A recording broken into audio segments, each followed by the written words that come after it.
deadly riots over the government's plan to avoid defaulting on its loans. Is that the unemployment keeps rising, and it has to keep rising just because we have an excess supply of goods, which is this is all borrowed money that our and that kids debt is owned by banks in other countries. It's been over why. M-O-N-E-Y, in the form of a convenient personal loan. A filter cigarette that delivers the taste, and 45 malt liquor. Are you hot? Quite some time ago, by a second, America is sponsoring I first learned it from my grandmother. Now, my grandmother was a wonderful person. She taught me how to play the game Monopoly. She understood that the name of the game is to acquire. She would accumulate everything she could, and eventually she became the master of the board. And then she would always say the same thing to me. She'd look at me and she'd say, "One day, you'll learn to play the game." One summer, I played Monopoly almost every day, all day long. And that summer, I learned to play the game. I came to understand the only way to win is to make a total commitment to acquisition. I came to understand that money and possessions, that's the way that you keep score. And by the end of that summer, I was more ruthless than my grandmother. I was ready to bend the rules if I had to win that game. And I sat down with her to play that fall. I took everything she had. I watched her give her last dollar and quit in utter defeat. And then she had one more thing to teach me. Then she said, "Now it all goes back in the box." All those houses and hotels, all the railroads and utility companies, all that property and all that wonderful money. Now it all goes back in the box. None of it was really yours. You got all heated up about it for a while. But it was around a long time before you sat down at the board. And it will be here after you're gone. Players come and players go. Houses and cars, titles and clothes, even your body. Because the fact is that everything I clutch and consume and hoard is going to go back in the box, and I'm going to lose it all. You have to ask yourself, when you finally get the ultimate promotion, when you've made the ultimate purchase, when you buy the ultimate home, when you have stored up financial security and climbed the ladder of success to the highest rung you can possibly climb it, and the thrill wears off, and it will wear off, then what? How far do you have to walk down that road before you see where it leads? Surely you understand, it'll never be enough. So you have to ask yourself the question, what matters?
was a young man growing up in New York City, I refused to pledge allegiance to the flag.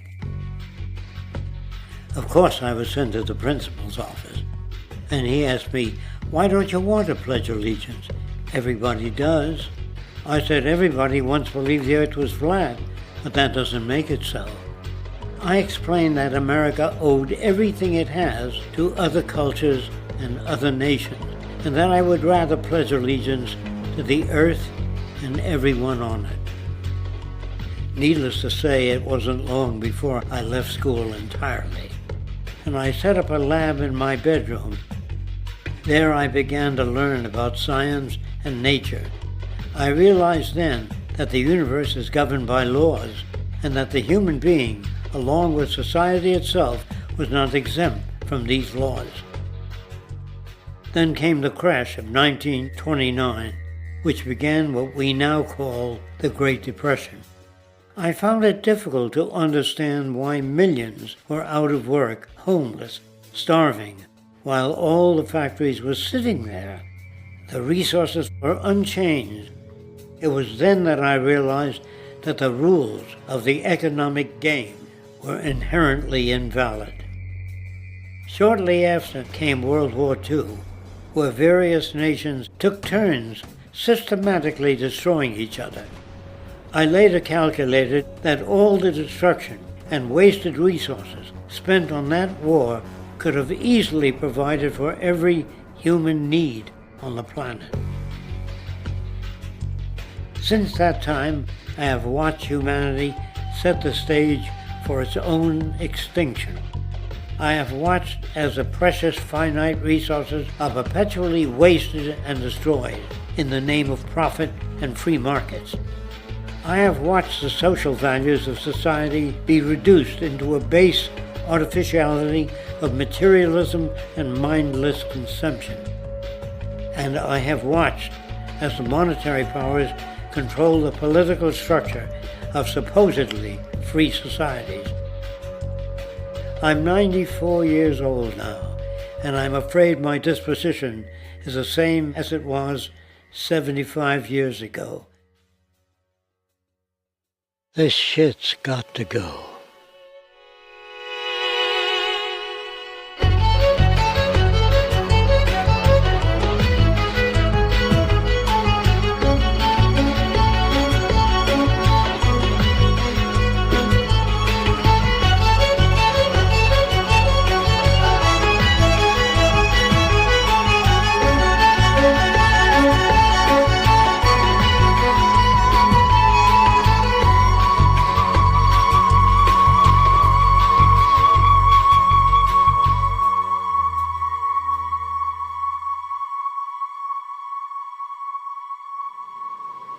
So you're a scientist, and somewhere along the way, hammered into your head is the inevitable nature versus nurture, and that's at least up there with Coke versus Pepsi or Greeks versus Trojans. So nature versus nurture, this by now utterly oversimplifying view of where influences on how a cell deals with an energy crisis, up to what makes us who we are on the most individualistic levels of personality. And what you've got is this complete false dichotomy built around nature as deterministic. At the very bottom of all the causality of life is DNA and the code of codes and the Holy Grail, and everything is driven by it. And at the other end, a much more social science perspective, which is we are social organisms, and biology is for slime molds. Humans are free of biology, and obviously both views are nonsense. What you see instead is it is virtually impossible to understand how biology works outside the context of environment. One of the most crazy-making yet widespread and potentially dangerous notions is, oh, that behavior is genetic. Now, what does that mean? It means all sorts of subtle stuff if you sort of know modern biology, but for most people out there, what it winds up meaning is, a deterministic view of life, one rooted in biology and genetics, genes equal things that can't be changed. Genes equal things that are inevitable and that you might as well not waste resources trying to fix, might as well not put societal energies into trying to improve because it's inevitable, it's unchangeable. And that is sheer nonsense.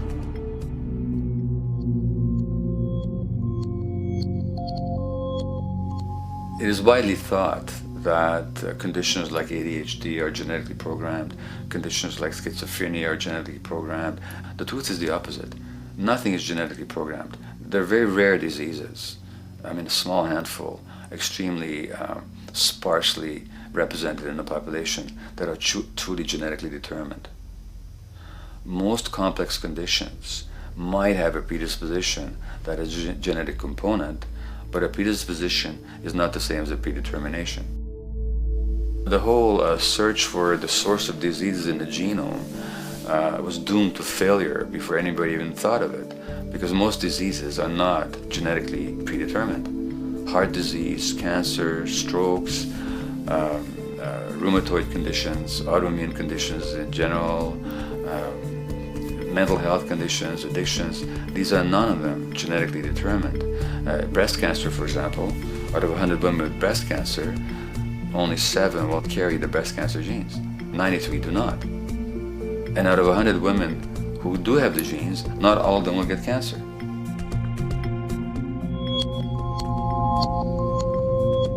Genes are not just things that make us behave in a particular way regardless of our environment. Genes give us different ways of responding to our environment.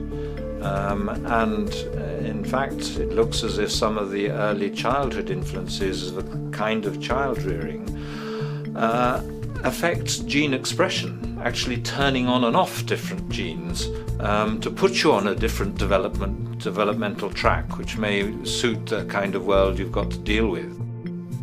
So, for example, a study done in Montreal with suicide victims looked at autopsies of the brains of these people.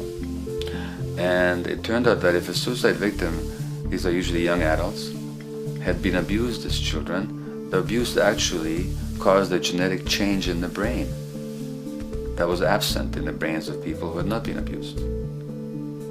That's an epigenetic effect. Epi means on top of, so that the epigenetic influence is what happens environmentally to either activate or deactivate certain genes. In New Zealand, there's a study that was done in a town called Dunedin, in which a few thousand individuals were studied from birth up to into their 20s. What they found was that they could identify a genetic mutation, an abnormal gene, which did have some relation to the predisposition to commit violence, but only if the individual had also been subjected to severe child abuse. In other words, a child with this abnormal gene would be no more likely to be violent than anybody else, and in fact they actually had a lower rate of violence than people with normal genes, as long as they weren't abused as children. Great additional example of the ways in which genes are not be-all, end-all. Fancy technique where you can take a specific gene out of a mouse, that mouse and its descendants will not have that gene, you have knocked out that gene. So there's this one gene that codes for a protein that has something to do with learning and memory, and this fabulous demonstration, knock out that gene and you have a mouse that doesn't learn as well. Ooh, a genetic basis for intelligence. What was much less appreciated in that landmark study that got picked up by the media left and right is take those genetically impaired mice and raise them in a much more enriched, stimulating environment than your normal mice in a lab cage, and they completely overcame that deficit. So when one says in a contemporary sense that, oh, this behavior is genetic, to the extent that that's even a valid sort of phrase to use, what you're saying is there is a genetic contribution to how this organism responds to environment. Genes may influence the readiness with which an organism will deal with a certain environmental challenge. You know, that's not the version most people have in their minds, and not to be too soapboxing, but run with the old sort of version of it's genetic, and it's not that far from a history of eugenics and things of that sort. It's a widespread misconception, and it's a potentially fairly dangerous one. One reason that the sort of biological explanation for violence, one reason that hypothesis is potentially dangerous, it's not just misleading, it can really do harm, is because if you believe that, you could very easily say, well, there's nothing we can do to change the predisposition people have to becoming violent. All we can do if somebody becomes violent is punish them, lock them up or execute them. But we don't need to worry about changing the social environment or the social preconditions that may lead people to become violent, because that's irrelevant. The genetic argument allows us the luxury of ignoring past and present historical and social factors. And in the words of Louis Menand, he wrote in the New Yorker, very astutely, he said, "It's all in the genes, an explanation for the way things are that does not threaten the way things are. Why should someone feel unhappy or engage in antisocial behavior when that person is living in the freest and most prosperous nation on earth? It can't be the system. There must be a flaw in the wiring somewhere," which is a good way of putting it. So the genetic argument is simply a cop-out, which allows us to ignore the social and economic and political factors that in fact underlie many troublesome behaviors.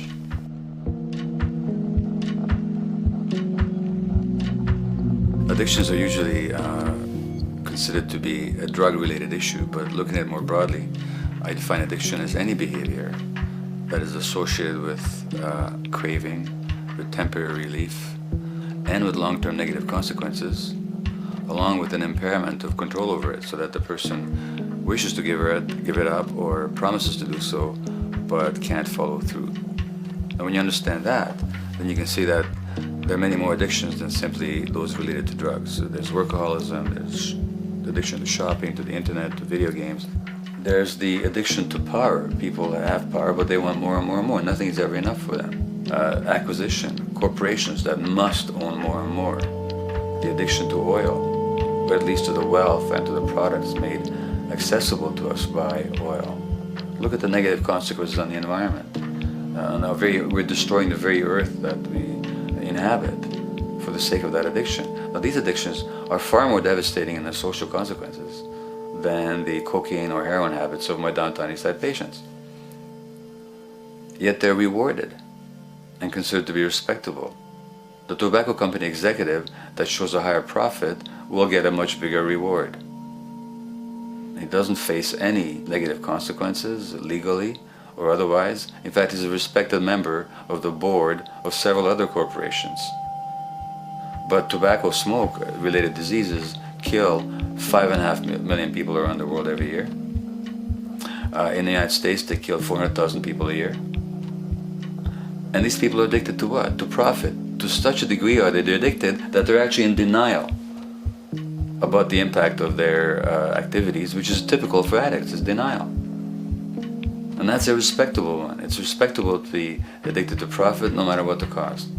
So what is acceptable and what is respectable is a highly arbitrary phenomenon in our society. And it seems like the greater the harm, the more respectable the addiction.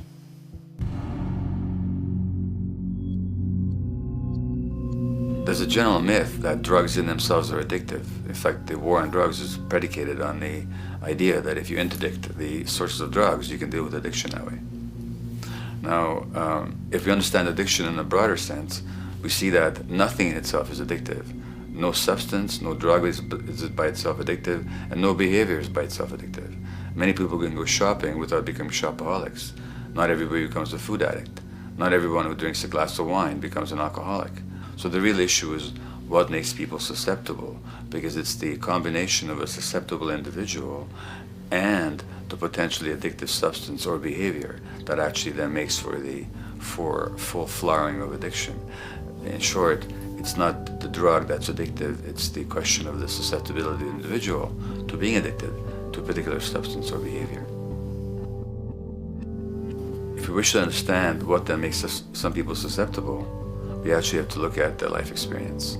The old idea, although it's old, but it's still broadly held, that addictions are due to some genetic cause is simply scientifically untenable. What the case is actually is that certain life experiences make people susceptible. Life experiences that not only shape the person's personality and psychological needs, but also their very brains in certain ways. And that process begins in utero.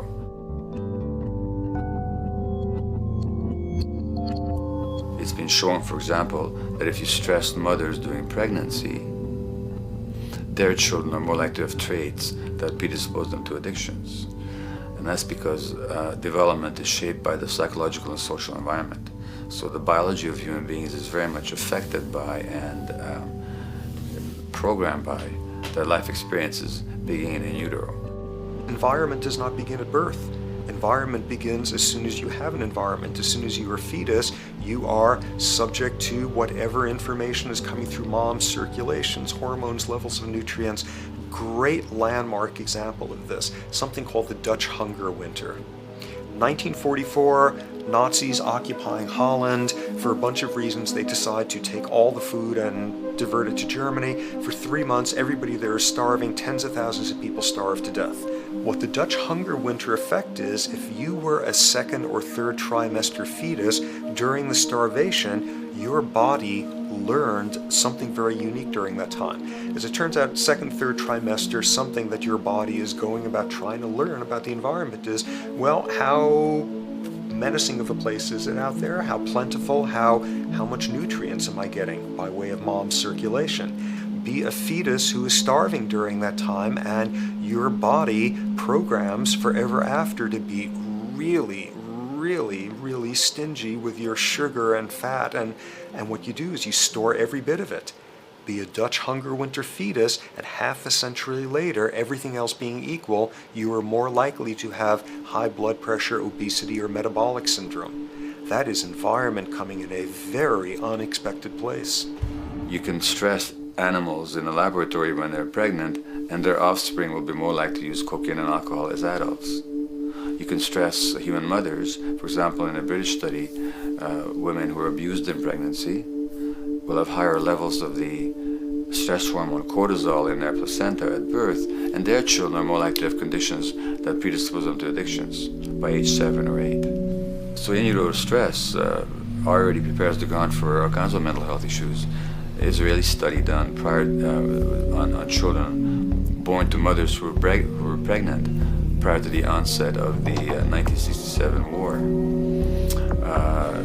These women, of course, are very stressed, and their offspring have a higher incidence of schizophrenia than the average cohort.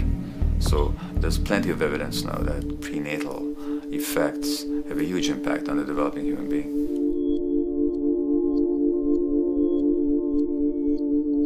The point about human development, and specifically human brain development, is that it occurs mostly under the impact of the environment and mostly after birth. Now, if you compare us to a horse, which can run on the first day of life, we see that we are very undeveloped. We can't muster that much neurological coordination, balance, muscle strength, visual acuity until a year and a half, 2 years.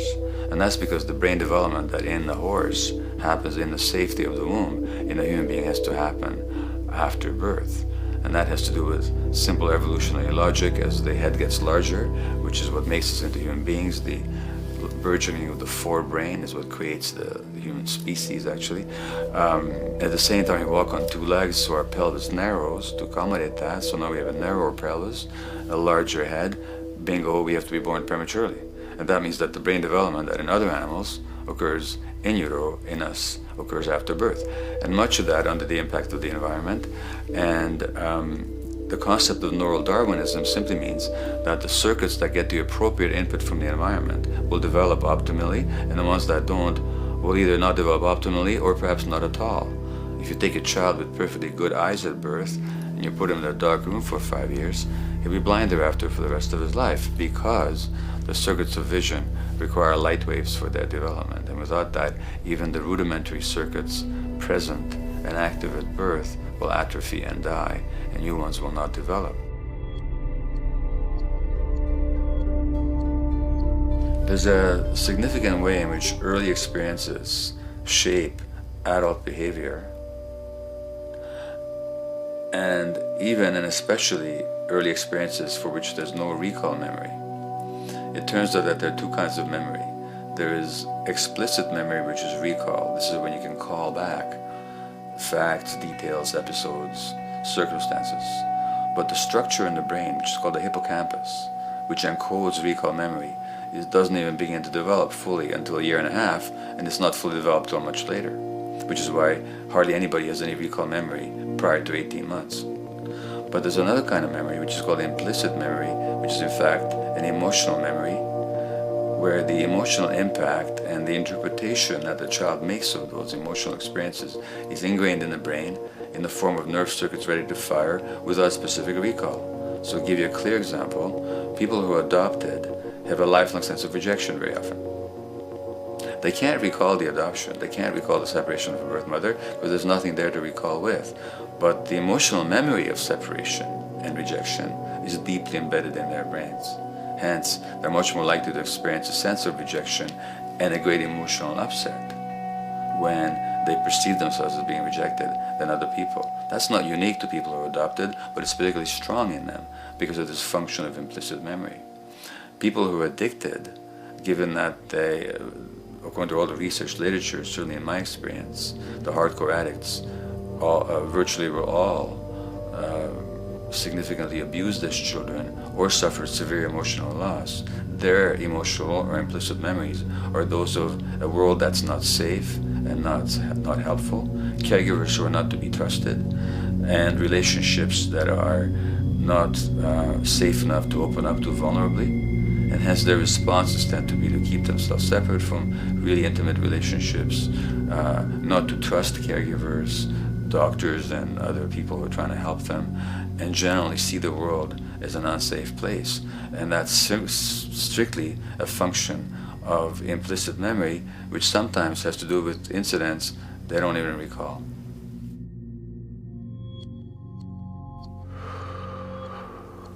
Infants who are born premature are often in incubators and various types of gadgetry and machinery for weeks and perhaps months.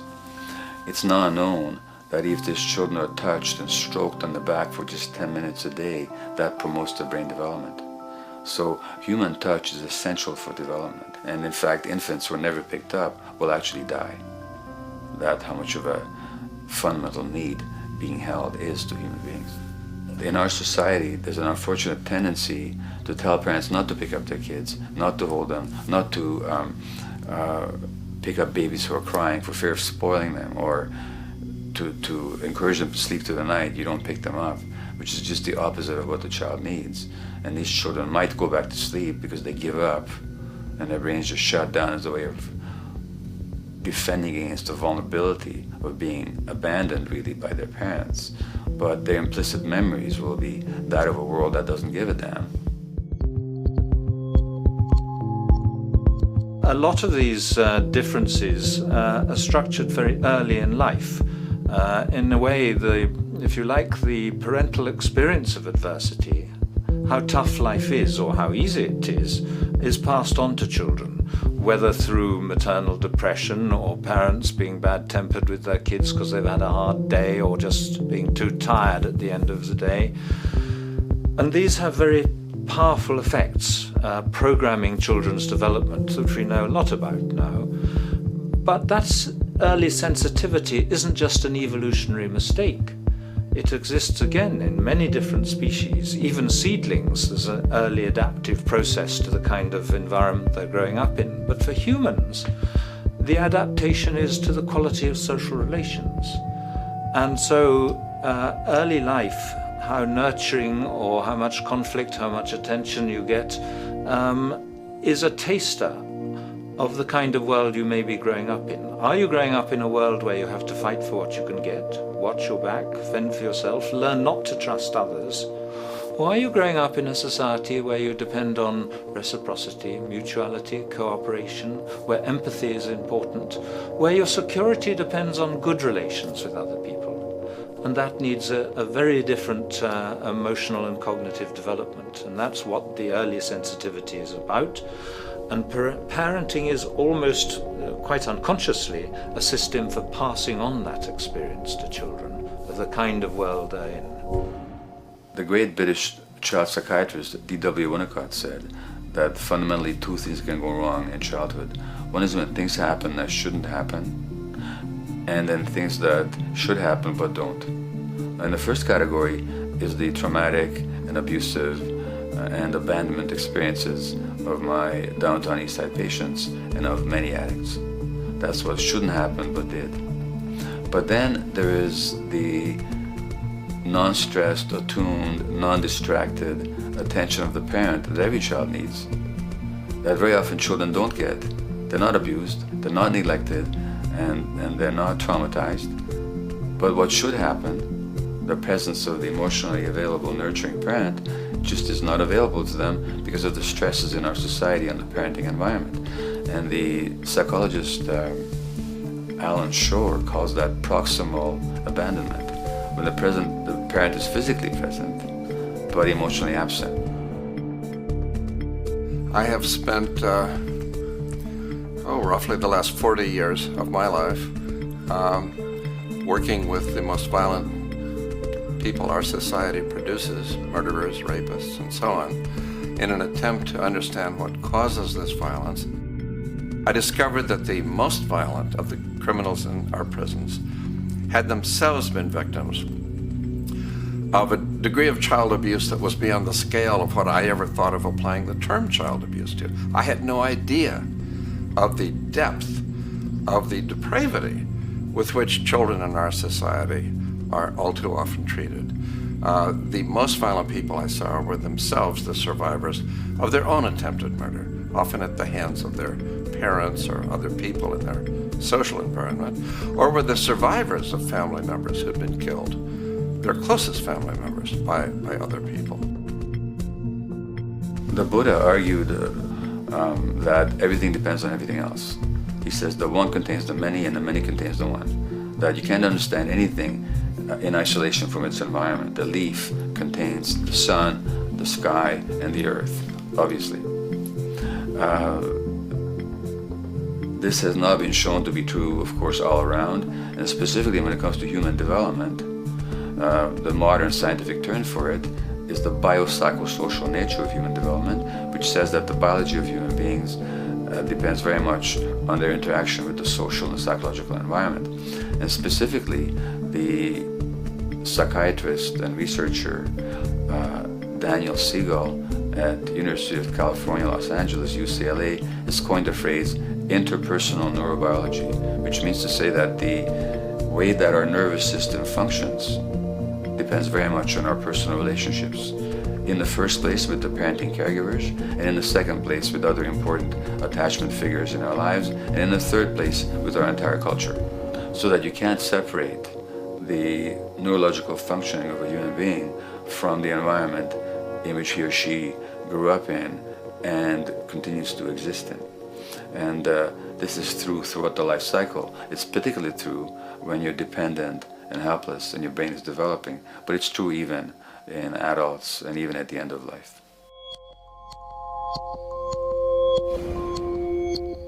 Human beings have lived in almost every kind of society, from the most egalitarian, hunting and gathering societies seem to have been very egalitarian, for instance, based on food sharing, gift exchange.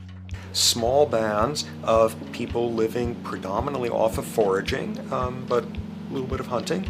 Predominantly among people you have at the least known your entire life, if not surrounded by third cousins or closer, in a world in which there is a great deal of fluidity between different groups, in a world in which there is not a whole lot in terms of material culture. This is how humans have spent most of their hominid history. And no surprise, that makes for a very different world. One of the things you get as a result of that is far less violence. Organized group violence is not something that occurred at that time of human history, and it seems quite clear. So where did we go wrong? Violence is not universal. It's not symmetrically distributed throughout the human race. There is a huge variation in the amount of violence in different societies. There are some societies that have virtually no violence. There are others that destroy themselves. Some of the Anabaptist religious groups that are complete strict pacifists, like the Amish, the Mennonites, the Hutterites. Among some of these groups, the Hutterites, there are no recorded cases of homicide. During our major wars, like World War II, where people were being drafted, they would refuse to serve in the military. They would go to prison rather than serve in the military. In the kibbutzim in Israel, the level of violence is so low that the criminal courts there will often send violent offenders, people who've committed crimes, to live on the kibbutzim in order to learn how to live a nonviolent life, because that's the way people live there. So we are amply shaped by society. Our societies in the broader sense, including our theological, our metaphysical, our linguistic influences, etc., our societies help shape us as to whether or not we think life is basically about sin or about beauty, whether the afterlife will carry a price for how we live our lives or if it's irrelevant. In a broad sort of way, different large societies could be termed as individualistic or collectivist, and you get very different people and different mindsets, and I suspect different brains coming along with that. We in America are in one of the most individualistic of societies, and capitalism being a system that allows you to go higher and higher up a potential pyramid, and the deal is it comes with fewer and fewer safety nets.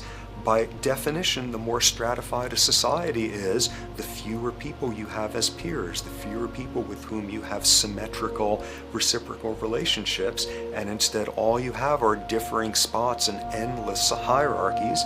And a world in which you have few reciprocal partners is a world with a lot less altruism.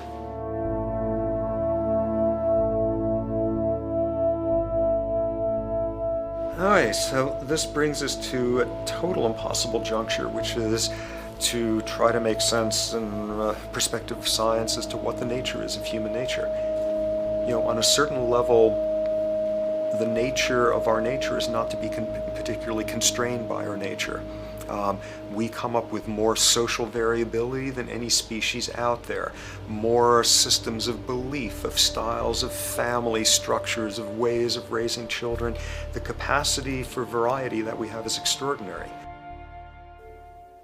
In a society which is predicated on competition and really very often the ruthless exploitation of one human being by another, the profiteering of other people's problems, and very often the creation of problems for the purpose of profiteering, the ruling ideology will very often justify that behavior by appeals to some fundamental and unalterable human nature.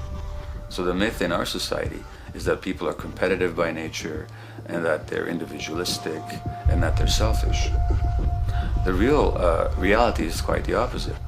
We have certain human needs. The only way that you can talk about human nature concretely is by recognizing that there's certain human needs. We have a human need for companionship and for close contact, to be loved, to be attached to be accepted, to be seen, to be received for who we are.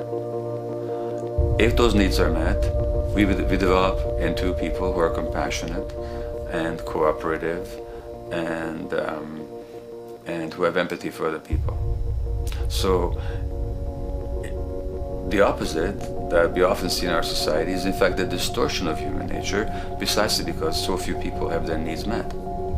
So yes, you can talk about a human nature, but only in a sense of basic human needs that are instinctively evoked, or I should say certain human needs that lead to certain traits if they are met, and a different set of traits if they're denied. So, when we recognize the fact that the human organism, which has a great deal of adaptive flexibility, allowing us to survive in many different conditions, is also rigidly programmed for certain environmental requirements or human needs, a social imperative begins to emerge. Just as our bodies require physical nutrients, the human brain demands positive forms of environmental stimulus at all stages of development, while also needing to be protected from other negative forms of stimulus. And if things that should happen do not, or if things that shouldn't happen do, it is now apparent that the door can be opened for not only a cascade of mental and physical diseases, but many detrimental human behaviors as well. So as we turn our perspective now outward and take account for the state of affairs today, we must ask the question, is the condition we have created in the modern world actually supporting our health? Is the bedrock of our socioeconomic system acting as a positive force for human and social development and progress? Or is the foundational gravitation of our society actually going against the core evolutionary requirements needed to create and maintain our personal and social well-being?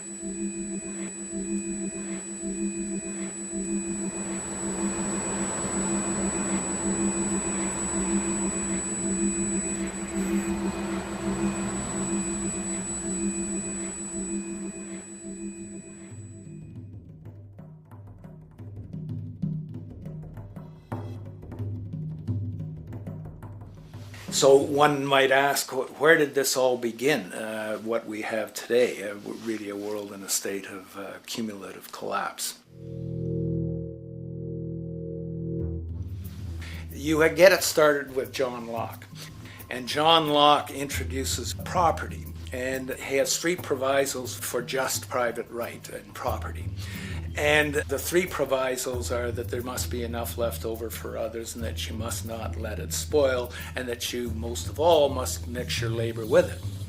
It seems justified. You mix your labor with the world, then you're entitled to the product, and as long as there's enough left over for others, and as long as it doesn't spoil, you don't allow anything to go to waste, that's okay. Well, he spends a long time of his famous treatise of government, and it's since been the canonical text for economic and political and legal understanding. Is still a classic text of study. Well, what he did is, after he gives the provisos, and you're almost thinking at the time whether you're for private property or not, he's given a very good and plausible and powerful defense of private property here. Well, he drops them. He drops them like that, right in one sentence. He says, well, once the introduction of money came in by men's tacit consent, then it became, and he doesn't say all the provisos are canceled, erased, but that's what happens. So now we have not product and your property earned by your own labor. Oh no, money buys labor now. There's no longer a consideration of whether there's enough left over for others. There's no longer a consideration of whether it spoils, because he says, well, money's like silver and gold can't spoil, therefore monies can't be responsible for waste, which is ridiculous. We're not talking about money and silver, we're talking about what its effects are. It's one non sequitur after another. Just the most startling logical legerdemain that he gets away with here. But it fits the interests of capital owners. Then Adam Smith comes along, and what he adds is the religion to this. Locke started with God made it all this way. This is God's right. And now we get also with Smith coming along, he says it's not only God's, I mean, he's not saying this, but this is what's happening philosophically in principle.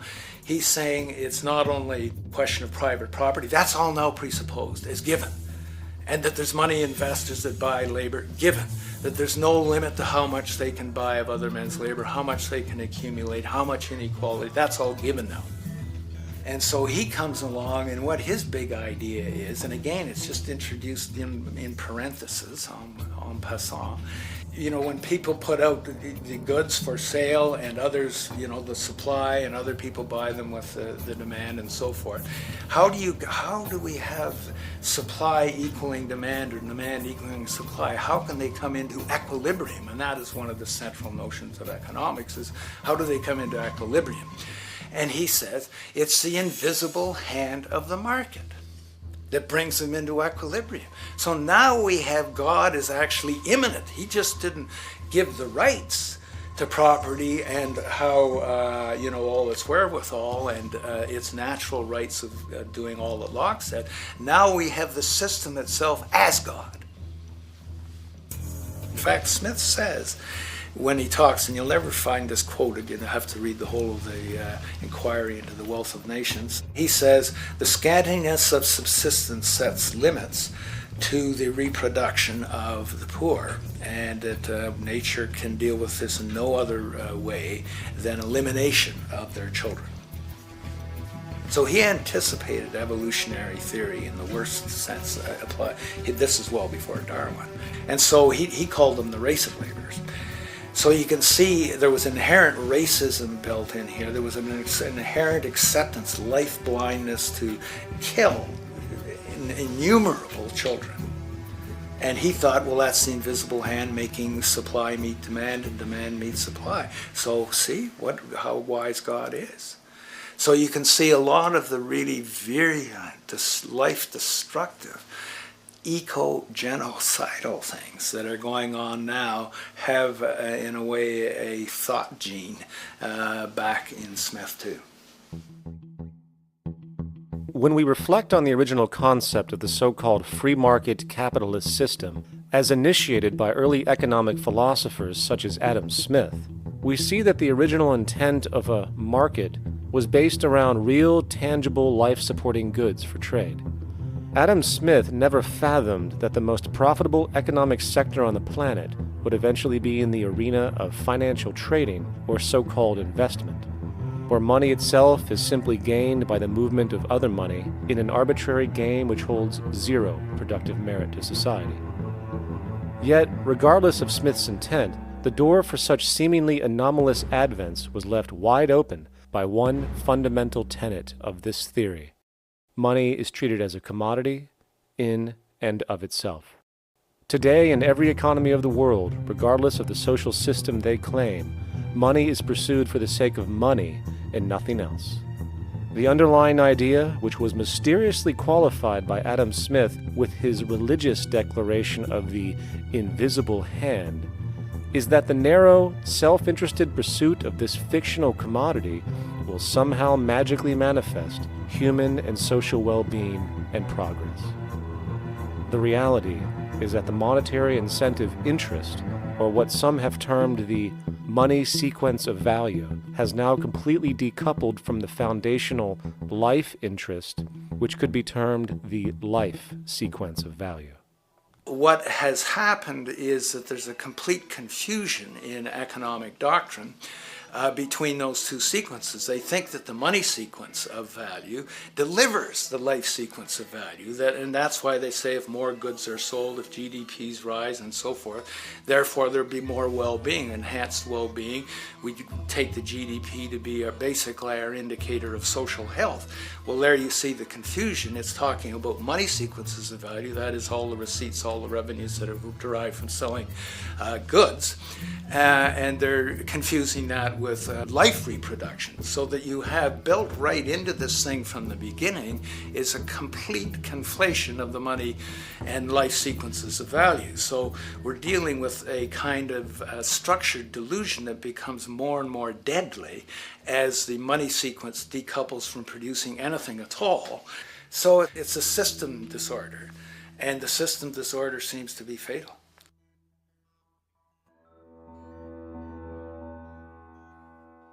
In society today, you seldom hear anyone speak of the progress of their country or society in terms of their physical well-being, state of happiness, trust, or social stability. Rather, the measures are presented to us through economic abstractions. We have the gross domestic product, the consumer price index, the value of the stock market, rates of inflation, and so on.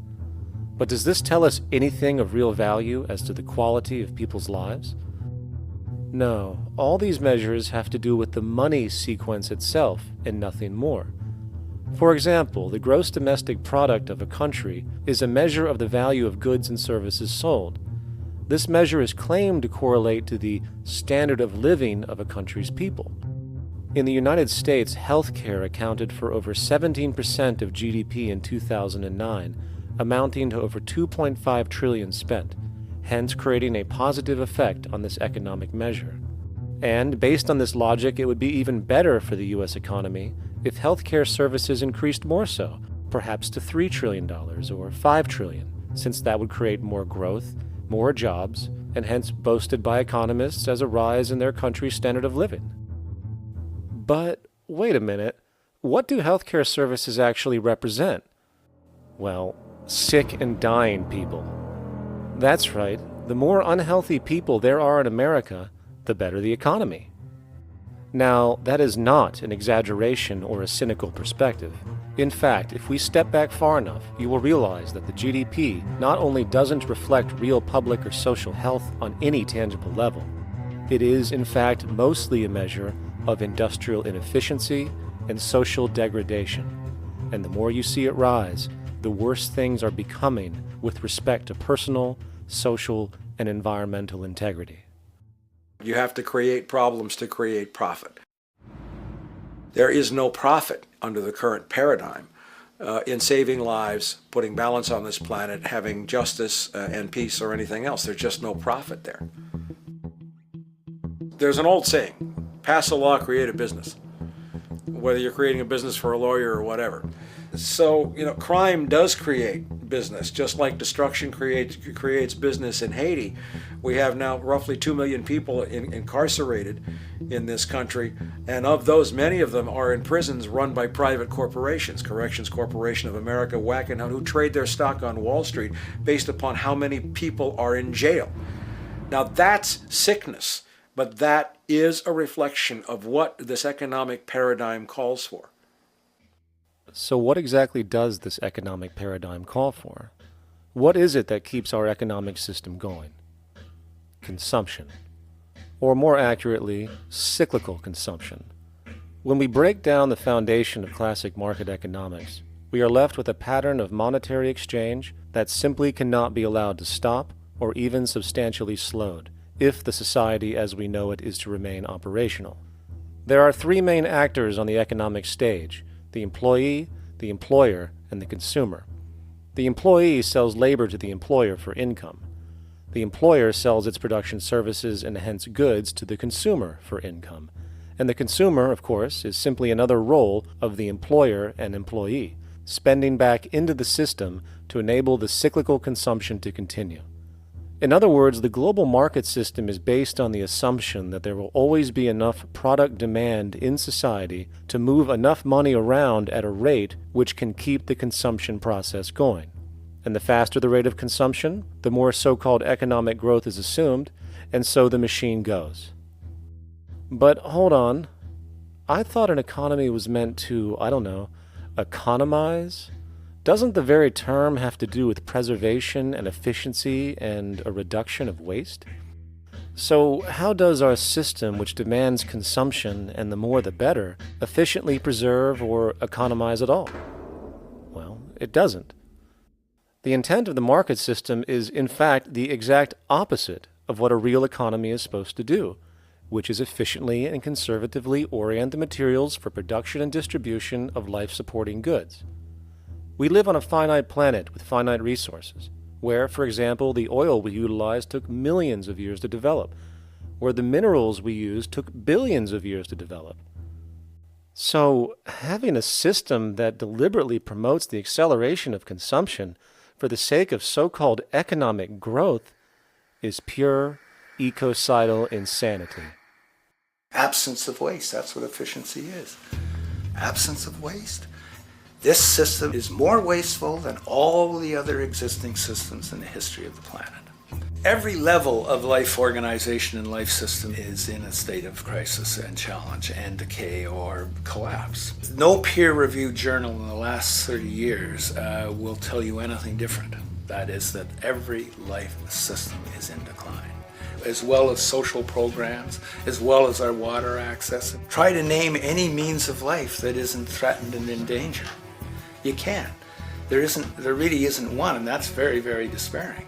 But we haven't even figured out the causal mechanism. We don't want to face the causal mechanism. We just want to go on, that's what insanity is, where you keep doing the same thing over and over again, though it clearly doesn't work. So you're really dealing with not an economic system, but I would go so far as to say an anti-economic system. There's an old saying that the competitive market model seeks to create the best possible goods at the lowest possible prices.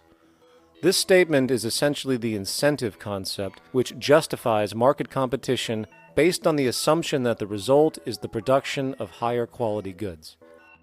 If I was going to build myself a table from scratch, I would naturally build it out of the best, most durable materials possible, right? With the intent for it to last as long as possible. Why would I want to make something poor, knowing I would have to eventually do it again and expend more materials and more energy? Well, as rational as that may seem in the physical world, when it comes to the market world, it is not only explicitly irrational, it is not even an option. It is technically impossible to produce the best of anything if a company is to maintain a competitive edge and hence remain affordable to the consumer. Literally everything created and set for sale in the global economy is immediately inferior the moment it is produced, for it is a mathematical impossibility to make the most scientifically advanced, efficient, and strategically sustainable products. This is due to the fact that the market system requires that cost efficiency, or the need to reduce expenses, exist at every stage of production, from the cost of labor to the cost of materials and packaging, and so on. This competitive strategy, of course, is to make sure the public buys their goods rather than from a competing producer, which is doing the exact same thing to also make their goods both competitive and affordable. This immutably wasteful consequence of the system could be termed intrinsic obsolescence. However, this is only one part of a larger problem. A fundamental governing principle of market economics, one that you will not find in any textbook, by the way, is the following. Nothing produced can be allowed to maintain a lifespan longer than what can be endured in order to continue cyclical consumption. In other words, it is critical that stuff break down, fail, and expire within a certain amount of time. This is termed planned obsolescence.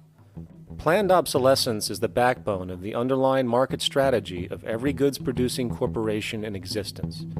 While very few, of course, would admit to such a strategy outright, what they do is mask it within the intrinsic obsolescence phenomenon just discussed, while often ignoring or even suppressing new advents in technology which might create a more sustainable, durable good. So, if it wasn't wasteful enough that the system inherently cannot allow the most durable and efficient goods to be produced, planned obsolescence deliberately recognizes that the longer any good is in operation, the worse it is for sustaining cyclical consumption and hence the market system itself. In other words, product sustainability is actually inverse to economic growth, and hence there is a direct, reinforced incentive to make sure lifespans are short of any given good produced. And in fact, the system cannot operate any other way. One glance at the sea of landfills now spreading across the world show the obsolescence reality. There are now billions of cheaply made cell phones, computers, and other technology, each full of precious, difficult-to-mine materials such as gold, coltan, copper, now rotting in vast piles, usually due to the mere malfunction or obsolescence of small parts, which, in a conservative society, could likely be fixed or updated, and the life of the good extended. Unfortunately, as efficient as that may seem in our physical reality, living on a finite planet with finite resources, it is explicitly inefficient with respect to the market. To put it into a phrase, efficiency, sustainability, and preservation are the enemies of our economic system. Likewise, just as physical goods need to be constantly produced and reproduced regardless of their environmental impact, the service industry operates with an equal rationale. The fact is, there is no monetary benefit to resolving any problems which are currently being serviced. At the end of the day, the last thing the medical establishment really wants is the curing of diseases such as cancer, which would eliminate countless jobs and trillions in revenue. And since we're on the subject, crime and terrorism in this system are good. Well, at least economically, for it is employing police, generating high-value commodities for security, not to mention the value of prisons that are privately owned for profit. And how about war? The war industry in America is a huge driver of GDP, one of the most profitable industries, producing weapons of death and destruction. The favorite game of this industry is to blow things up and then go and rebuild them for profit. We saw this with the windfall billion-dollar contracts made from the Iraq War. The bottom line is that socially negative attributes of society have become positively rewarded ventures for industry, and any interest in problem resolution or environmental sustainability and conservation is intrinsically counter to economic sustainability. And this is why, every time you see the GDP rise in any country, you are witnessing an increase in necessity, whether real or contrived. And by definition, a necessity is rooted in inefficiency. Hence, increased necessity means increased inefficiency. The American dream is based on rampant consumerism. It is based upon the fact that mainstream media, and especially commercial advertising, all corporations who need this infinite growth have convinced us or brainwashed most people in America, and hence the world, that we have to have X number of material possessions and the possibility of gaining infinitely more material possessions in order to be happy. That's just not true.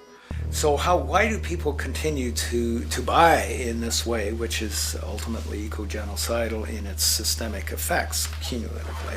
And it just is classical operant conditioning. You simply put inputs of conditioning into the organism, and you have outputs of desired behaviors or goals or objectives. And it has all the resources of technology. And they boast about how they get into the minds of infants. What they hear is already making them conditioned to the brand. Then you see, well, that's how people have been such fools. In a way, they've been taught to be fools. It's a value system disorder. You know, if there is any testament to the plasticity of the human mind, if there is any proof to how malleable human thought is and how easily conditioned and guided people can become based on the nature of their environmental stimulus and what it reinforces, the world of commercial advertising is the proof. You have to stand in awe at the level of brainwashing, where these programmed robots known as consumers wander the landscape only to walk into a store and spend, say, $4,000 on a handbag that likely costs $10 to make in a sweatshop overseas, only for the brand status it supposedly represents in the culture. Or perhaps the ancient communal traditions which increase trust and cohesiveness in society, which have now been hijacked by acquisitive, materialistic values, where now annually we exchange useless crap a few times a year. And we might wonder why so many today have a compulsion to shopping and acquisition, when it is clear that they have been conditioned from childhood to expect material goods as a sign of their status with friends and family. The fact is, the foundation of any society are the values that support its operation, and our society, as it exists, can only operate if our values support the conspicuous consumption it requires to continue the market system. 75 years ago, consumption in America and much of the First World was half of what we see today per person. Today's new consumer culture has been manufactured and imposed due to the very real need for higher and higher levels of consumption. And this is why most corporations now spend more money on advertising than the actual process of product creation itself.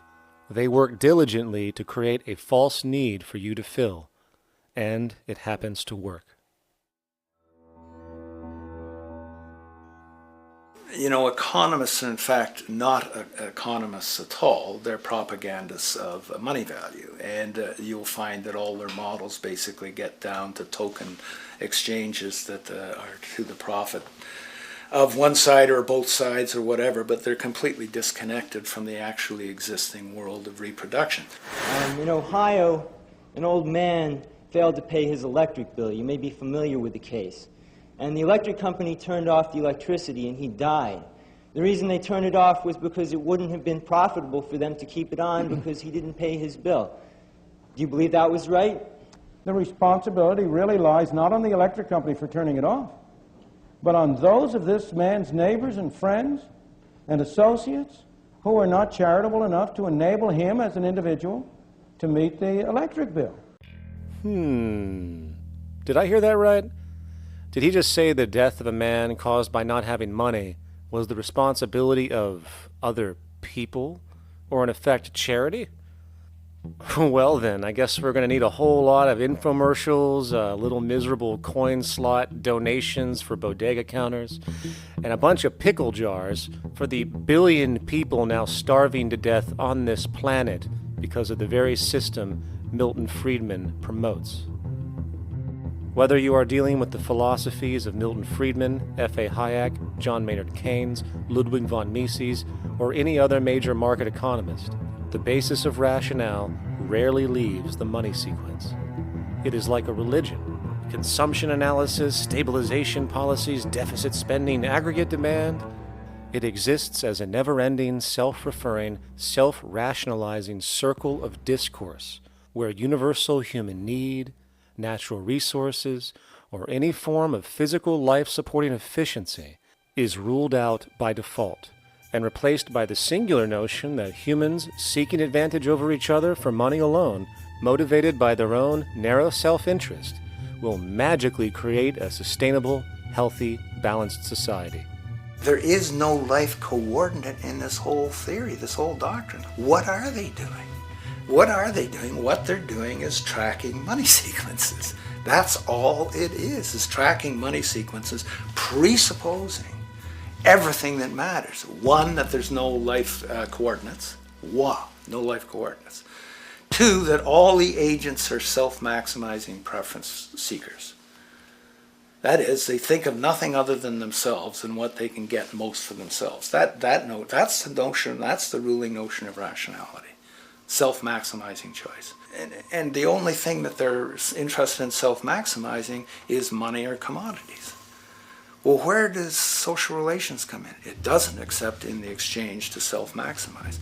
Where do our natural resources come in? They don't, except to exploit. Where does the family come in as being able to survive? It doesn't. They have to have money in order to purchase any good. Well, shouldn't an economy deal somewhere with human need? Isn't that what the fundamental issue is, to satisfy human needs? Oh, need isn't even in your lexicon. You dissolve it into wants. And what is a want? That means money demand that wants to buy.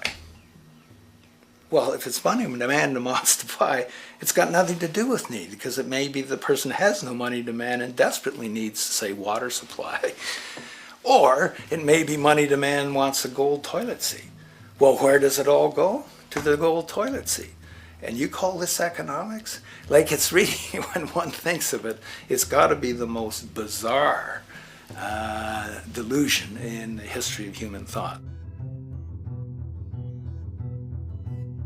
Now, so far we have focused on the market system, but this system is actually only one half of the global economic paradigm. The other half is the monetary system. While the market system deals with the interaction of people gaming for profit across the spectrum of labor, production, and distribution, the monetary system is an underlying set of policies set by financial institutions which create conditions for the market system, among other things. It includes terms we often hear, such as interest rates, loans, debt, the money supply, inflation, etc. And while you might want to pull your hair out listening to the gibberish coming from the monetary economists, modest preemptive actions can obviate the need of more drastic actions at a later date. The nature and effect of this system is actually quite simple. Our economy has, or the global economy, has three basic things that govern it. One is fractional reserve banking, banks printing money out of nothing.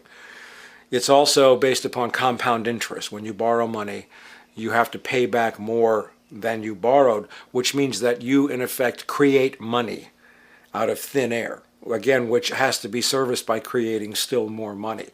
We live in an infinite growth paradigm. The economic paradigm we live in now is a Ponzi scheme. Nothing grows forever. It's not possible. As the great psychologist James Hillman wrote, the only thing that grows in a human body after a certain age is cancer. It's not just the amount of money that has to keep growing, it's the amount of consumers. Consumers to borrow money at interest to generate more money, and obviously that's not possible on a finite planet. People are basically vehicles to just create money, which must create more money to keep the whole thing from falling apart, which is what's happening right now. There are really only two things anyone needs to know about the monetary system. 1. All money is created out of debt. Money is monetized debt, whether it materialized from treasury bonds, home loan contracts, or credit cards. In other words, if all outstanding debt was to be repaid right now, there would not be $1 in circulation. And 2, interest is charged on virtually all loans made, and the money needed to pay back this interest does not exist in the money supply outright. Only the principal is created by the loans, and the principal is the money supply. So, if all this debt was to be repaid right now, not only would there not be $1 left in circulation, there would also be a gigantic amount of money owed that is literally impossible to pay back, for it does not exist. The consequence of all of this is that two things are inevitable: inflation and bankruptcy. As far as inflation, this can be seen as an historical trend in virtually every country today, and easily tied to its cause, which is the perpetual increase of the money supply, which is required to cover the interest charges and keep the system going. As far as bankruptcy, it comes in the form of debt collapse. This collapse will inevitably occur with a person, a business, or a country, and typically happens when the interest payments are no longer possible to make. But there is a bright side to all of this. Well, at least in terms of the market system, because debt creates pressure. Debt creates wage slaves. A person in debt is much more likely to take a low wage than a person who isn't, hence becoming a cheap commodity. So it's great for the corporations to have a pool of people that have no financial mobility. But hey, that same train of thought also goes for entire countries. The World Bank and the International Monetary Fund, which mostly serve as proxies for transnational corporate interests, give gigantic loans to troubled countries at very high interest rates, and then, once the countries are deeply in the hole and can't pay, austerity measures are applied, the corporations swoop in, set up sweatshops, and take their natural resources. Now that's market efficiency. But wait, there's more.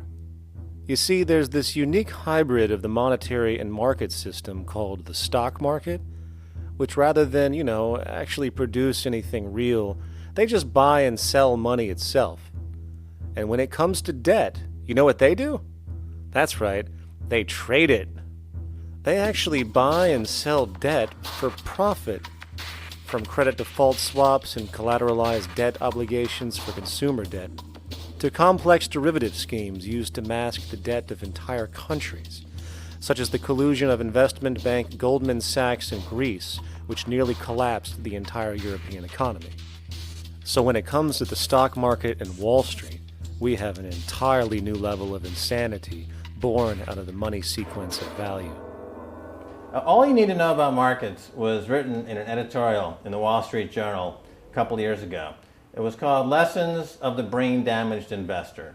And in this editorial, they explain why people with slight brain damage do better as investors than people with normal brain functionality. Why?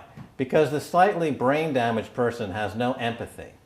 And that's the key. If you don't have any empathy, you do well as an investor. And so Wall Street breeds people who have no empathy to go in there and to make decisions and make trades that they have no compunction about and no thought whatsoever as to what they're doing might affect their fellow human being. So they breed these robots, these people who have no souls. And since they don't even want to pay these people anymore, they're now breeding robots, real algorithmic traders. Goldman Sachs and the high-frequency trading scandal. They put a computer next to the exchange, the New York Stock Exchange. This computer, this co-located computer, as they call it, it front-runs all the trades on the exchange, and it hits the exchange with volumes of orders in ways that scalp pennies and nickels away from the exchange. It's like they're siphoning money all day long. They went one quarter last year, 30 or 60 straight days without a single down day and made millions of dollars every single day. Is that because, well, that's statistically impossible.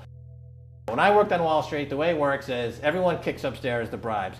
The brokers bribe to the office manager bribes to the regional sales manager bribes to the national sales manager. It's a common understanding. At Christmas, who gets the biggest bonus at Christmas in an average brokerage office? The compliance officer.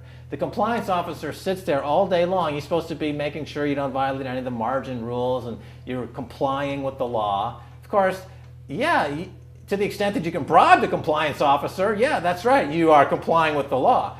So how does fraud has become the system? It's no longer a byproduct. It is the system. You know, it's like that old Woody Allen joke. He says, "Doctor, my brother thinks he's a chicken." And the doctor says, "Take a pill, and that should cure the problem." And he says, "No, doctor, you don't understand. We need the eggs." Okay? So the trading of fraudulent claims back and forth between banks to generate fees, to generate bonuses, has become the GDP producing growth engine of the United States economy. Even though they're essentially trading fraudulent claims that there's absolutely no hope of ever paying back. They're processing and generating and resecuritizing nothing. If I write $20 billion on a cocktail napkin and I sell it to JP Morgan while JP Morgan writes $20 billion on a cocktail napkin, and we swap those two cocktail napkins at a bar and we each pay ourselves 1/4% in a fee, we make a lot of money for our Christmas bonus. We each have on our books a $20 billion cocktail napkin, which has no real value until such time as the system is no longer able to absorb bogus cocktail napkins, in which case we go to the government to get bailed out. And because of Wall Street and the global stock market, there are now conservatively about $700 trillion of outstanding fraudulent claims known as derivatives, still waiting to collapse, a value amounting to over 10 times the gross domestic product of the entire planet. And while we have seen the bailouts of corporations and banks by governments, which of course comedically borrow their money from banks to begin with, we are now seeing attempts to bail out whole countries by conglomerates of other countries through the international banks. But how do you bail out a planet? There is no country out there that isn't now saturated in debt. The cascade of sovereign debt defaults we have seen can only be the beginning when the math is taken into account. It has been estimated in the United States alone that income tax would need to be raised to 65% per person just to cover the interest in the near future. Economists are now foreshadowing that within a few decades, 60% of the countries on the planet will be bankrupt. But, hold on, let me get this straight.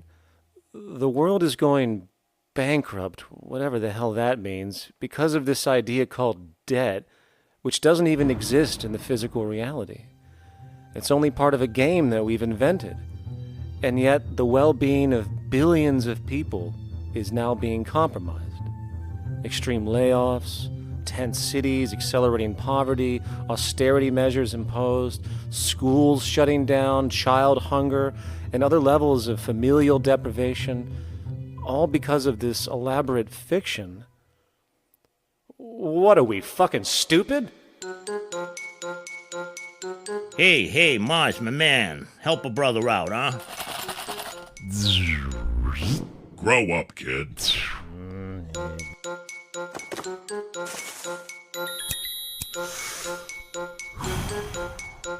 Saturn, what's up, man? You remember that smoking nebula I hooked you up with a while back? Listen, Earth, we're getting really tired of you. You've been given everything, and yet you waste it all. You got plenty of resources, and you know it. Why don't you grow up and learn some responsibility, for Christ's sake? You're making your mother miserable.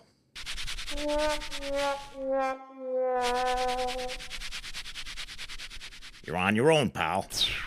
Yeah, whatever.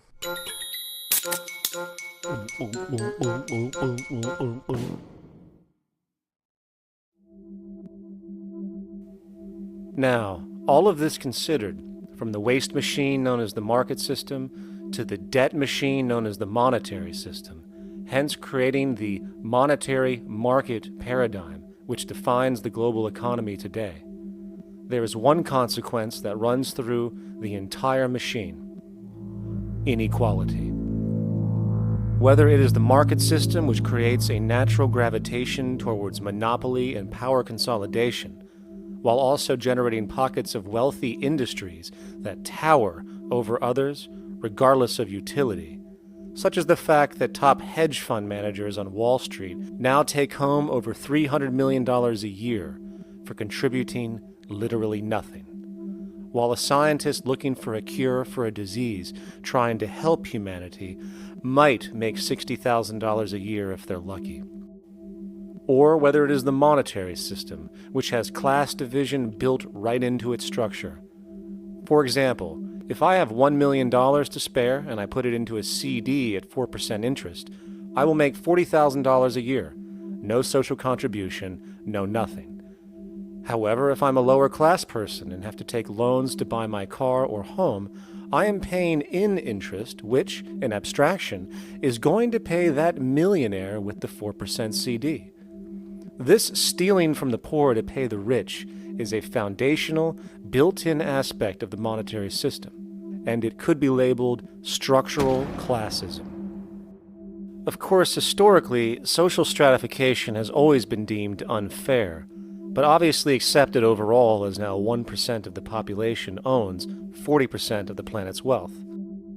But, material fairness aside, there is something else going on underneath the surface of inequality, causing an incredible deterioration in public health as a whole. Well, I think people are often puzzled by the contrast between the material success of our societies, unprecedented levels of wealth, and the many social failings. I mean, you know, if you look at the rates of drug abuse or violence or self-harm amongst kids or mental illness, there's clearly something going deeply wrong with our societies. What the data that I've been describing does is simply shows that intuition that people have had for hundreds of years, that inequality is divisive and socially corrosive, that intuition is truer than I think we ever imagined. There are very powerful psychological and social effects of inequality, more to do, I suppose, with feelings of superiority and inferiority, that kind of division, and maybe going with the sort of respect, disrespect, people feeling looked down on at the bottom, which, by the way, is why violence is more common in more unequal societies. It's the trigger to violence is so often people feeling looked down on and disrespected. If there is one principle I can emphasize that is the most important principle underlying the prevention of violence, it would be equality. The single most significant factor that affects the rate of violence is the degree of equality versus the degree of inequality in that society. So what one's looking at is a sort of general social dysfunction. It's not just one or two things that go wrong as inequality increases. It seems to be everything, whether we're talking about crime or health or mental illness or whatever. One of the really disturbing findings out in public health there is never ever make the mistake of being poor or being born poor. Your health pays for it in endless sorts of ways, something known as the health socioeconomic gradient. As you move down from the highest strata in society in terms of socioeconomic status, every step down, health gets worse for umpteen different diseases. Life expectancy gets worse, infant mortality rate, everything you could look at. So a huge issue has been, why is it that this gradient exists? Totally simple, obvious answer, which is if you were chronically sick, you're not going to be very productive, so health causes drive socioeconomic differences. not that in the slightest. On the very simple level that you could look at socioeconomic status of a 10-year-old, and that's going to predict something about their health decades later. So that's the direction of causality. Next one, what's it about? Oh, it's perfectly obvious. Poor people can't afford to go to the doctor. It's healthcare access. It's got nothing to do with that, because you see these same gradients in countries with universal healthcare, socialized medicine. Okay, next simple explanation. Oh, on the average, the poorer you are, the more likely you are to smoke, to drink, to all sorts of lifestyle risk factor stuff. Yeah, those contribute, but careful studies have shown that explains maybe about a third of the variability. So what's left? And what's left is having a ton to do with the stress of poverty. So the poorer you are, starting off being, the person who's $1 income behind Bill Gates, the poorer you are in this country, on the average, the worse your health is. This tells us something really important. The health connection with poverty, it's not about being poor, it's about feeling poor. Increasingly, we recognize that chronic stress is an important influence on health, but the most important sources of stress are the quality of social relations. And if there is anything that lowers the quality of social relations, it is the socioeconomic stratification of society. What science has now shown is that regardless of material wealth, the stress of simply living in a stratified society leads to a vast spectrum of public health problems. And the greater the inequality, the worse they become. Life expectancy, longer in more equal countries. Drug abuse, less in more equal countries. Mental illness, less in more equal countries. Social capital, meaning the ability of people to trust each other, naturally greater in more equal countries. Educational scores, higher in more equal countries. Homicide rates, less in more equal countries. Crime and rates of imprisonment, less in more equal countries. It goes on and on. Infant mortality, obesity, teen birth rate, less in more equal countries. And perhaps most interesting, innovation, greater in more equal countries, which challenges the age-old notion that a competitive, stratified society is somehow more creative and inventive.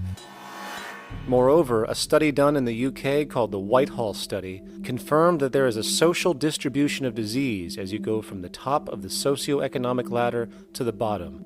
For example, it was found that the lowest rungs of the hierarchy had a 4-fold increase of heart disease-based mortality compared to the highest rungs. And this pattern exists irrespective of access to health care. Hence, the worse a person's relative financial status, the worse their health is going to be on average. This phenomenon is rooted in what could be termed psychosocial stress, and it is at the foundation of the greatest social distortions plaguing our society today. Its cause? The monetary market system.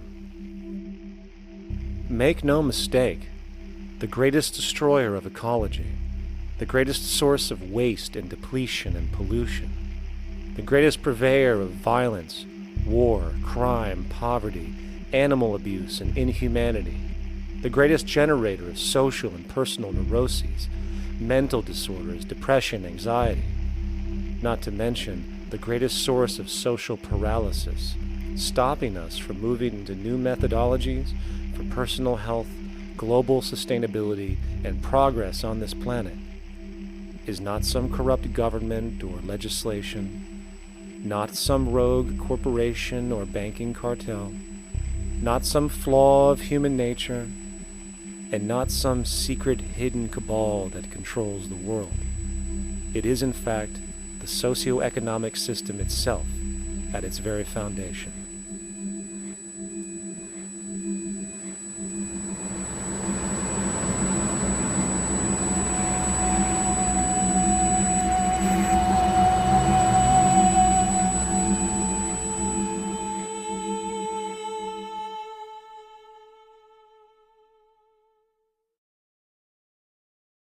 Let's imagine for a moment we had the option to redesign human civilization from the ground up. What if, hypothetically speaking, We discovered an exact replica of the planet Earth, and the only difference between this new planet and our current one is that human evolution had not occurred. It was an open palette. No countries, no cities, no pollution, no Republicans, just a pristine, open environment. So, what would we do? Well, first we need a goal, right? And it's safe to say that goal would be to survive. And not to just survive, but to do so in an optimized, healthy, prosperous way. Most people indeed desire to live, and they would prefer to do so without suffering. Therefore, the basis of this civilization needs to be as supportive and hence sustainable for human life as possible, taking into account the material needs of all the world's people while trying to remove anything that could hurt us in the long run. That goal of, say, maximum sustainability understood, the next question regards our method. What kind of approach do we take? Well, let's see. Last I checked, politics was the method of social operation on Earth. So what do the doctrines of the Republicans, liberals, conservatives, or socialists have to say about societal design? Not a damn thing. Okay, then what about religion? Surely the great creator had to have left some blueprint somewhere. No, nothing I can find. Okay then, so what's left? It appears something called science. Science is unique in that its methods demand not only that the ideas proposed be tested and replicated, but everything science comes up with is also inherently falsifiable. In other words, unlike religion and politics, science has no ego, and everything it suggests accepts the possibility of being proven wrong eventually. It holds on to nothing and evolves constantly. Well, that sounds natural enough to me. So then, based on the current state of scientific knowledge in the early 21st century, along with our goal of maximum sustainability for the human population, how do we begin the actual process of construction? Well, the first question to ask, what do we need to survive? The answer, of course, are planetary resources. Whether it is the water we drink, the energy we use, the raw materials we utilize to create tools and shelter, the planet hosts an inventory of resources, many of which are demanded for our survival. So, given that reality, it then becomes critical to figure out what we have and where it is. This means we need to conduct a survey. We simply locate and identify every physical resource on the planet we can, along with the amount available at each location, from the deposits of copper to the most potent locations for wind farms to produce energy, to the natural freshwater springs, to an assessment of the amount of fish in the ocean, to the most prime arable land for food cultivation, etc. But since we humans are going to be consuming these resources over time, we then realize that not only do we need to locate and identify, we also need to track. We need to make sure we don't run out of any of this stuff. That would be bad. And this means not only tracking our rates of use, but the rates of earthly regeneration as well, such as how long it takes for, say, a tree to grow or a spring to replenish. This is called dynamic equilibrium. In other words, if we use up trees faster than they can be grown back, we have a serious problem, for it is unsustainable. So then, how do we track this inventory, especially when we recognize that all of this stuff is scattered everywhere? We have large mineral mines in what we call Africa, energy concentrations in the Middle East, huge tidal power possibilities on the Atlantic coast of North America, the largest supply of fresh water in Brazil, etc. Well, once again, good old science has a suggestion. It's called systems theory. Systems theory recognizes that the fabric of the natural world, from human biology to the earthly biosphere to the gravitational pull of the solar system itself, is one huge synergistically connected system, fully interlinked. Just as human cells connect to form our organs, and the organs connect to form our bodies, and since our bodies cannot live without the earthly resources of food, air, and water, we are intrinsically connected to the earth, and so on. So, as nature suggests, we take all of this inventory and tracking data and create a system to manage it. A global resource management system, in fact, to account for every relevant resource on the planet. There is simply no logical alternative if our goal as a species is survival in the long run. We have to keep track as a whole. That understood, we can now consider production. How do we use all this stuff? What will our process of production be, and what do we need to consider to make sure it is as optimized as possible to maximize our sustainability? Well, the first thing that jumps right out at us is the fact that we need to constantly try and preserve. The planet's resources are essentially finite, so it is important that we be strategic. Strategic preservation is key. The second thing we recognize is that some resources are really not as good as others in their performance. In fact, some of this stuff, when put into use, has a terrible effect on the environment, which invariably hinders our own health. For example, oil and fossil fuels, no matter how you cut it, release some pretty destructive agents into the environment. Therefore, it is critical we do our best to use such things only when we really have to, if at all. Fortunately for us, we see a ton of solar, wind, tidal, wave, heat differential, and geothermal possibilities for energy production, so we can strategize objectively about what we use and where to avoid what could be called negative retroactions, or anything that results from production or use that damages the environment and hence ourselves. We will call this strategic safety to couple in with our strategic preservation. But production strategies do not stop there. We are going to need an efficiency strategy for the actual mechanics of production itself. And what we find is that there are roughly 3 specific protocols we must adhere to. 1. Every good we produce must be designed to last as long as possible. Naturally, the more things break down, the more resources we are going to need to replace them, and the more waste produced. 2. When things do break down or are no longer usable for whatever reason, it is critical that we harvest or recycle as much as we possibly can.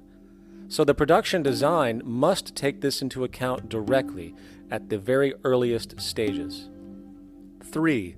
Quickly evolving technologies, such as electronics, which are subject to the fastest rates of technological obsolescence, would need to be designed to foreshadow and accommodate physical updates. The last thing we want to do is throw away an entire computer system just because it has only one broken part or is outdated. So we simply design the components to be easily updated, part by part, standardized and universally interchangeable, foreshadowed by the current trend of technological change. And when we realize that the mechanisms of strategic preservation, strategic safety, and strategic efficiency are purely technical considerations, devoid of any human opinion or bias, we simply program these strategies into a computer which can weigh and calculate all the relevant variables, allowing us to always arrive at the absolute best method for sustainable production based on current understandings. And while that might sound complex, all it is a glorified calculator.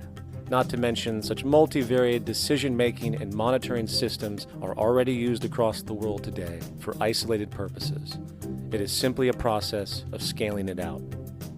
So, now we not only have our resource management system, but also a production management system, both of which are easily computer automated to maximize efficiency, preservation, and safety. The informational reality is that the human mind, or even a group of humans, cannot track what needs to be tracked. It must be done by computers, and it can be. And this brings us to the next level, distribution.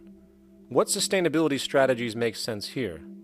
Well, since we know that the shortest distance between 2 points is a straight line, and since energy is required to power transport machines, the less transport distance, the more efficient.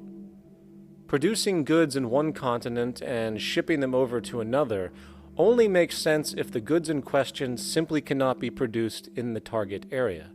Otherwise, it is nothing but wasteful.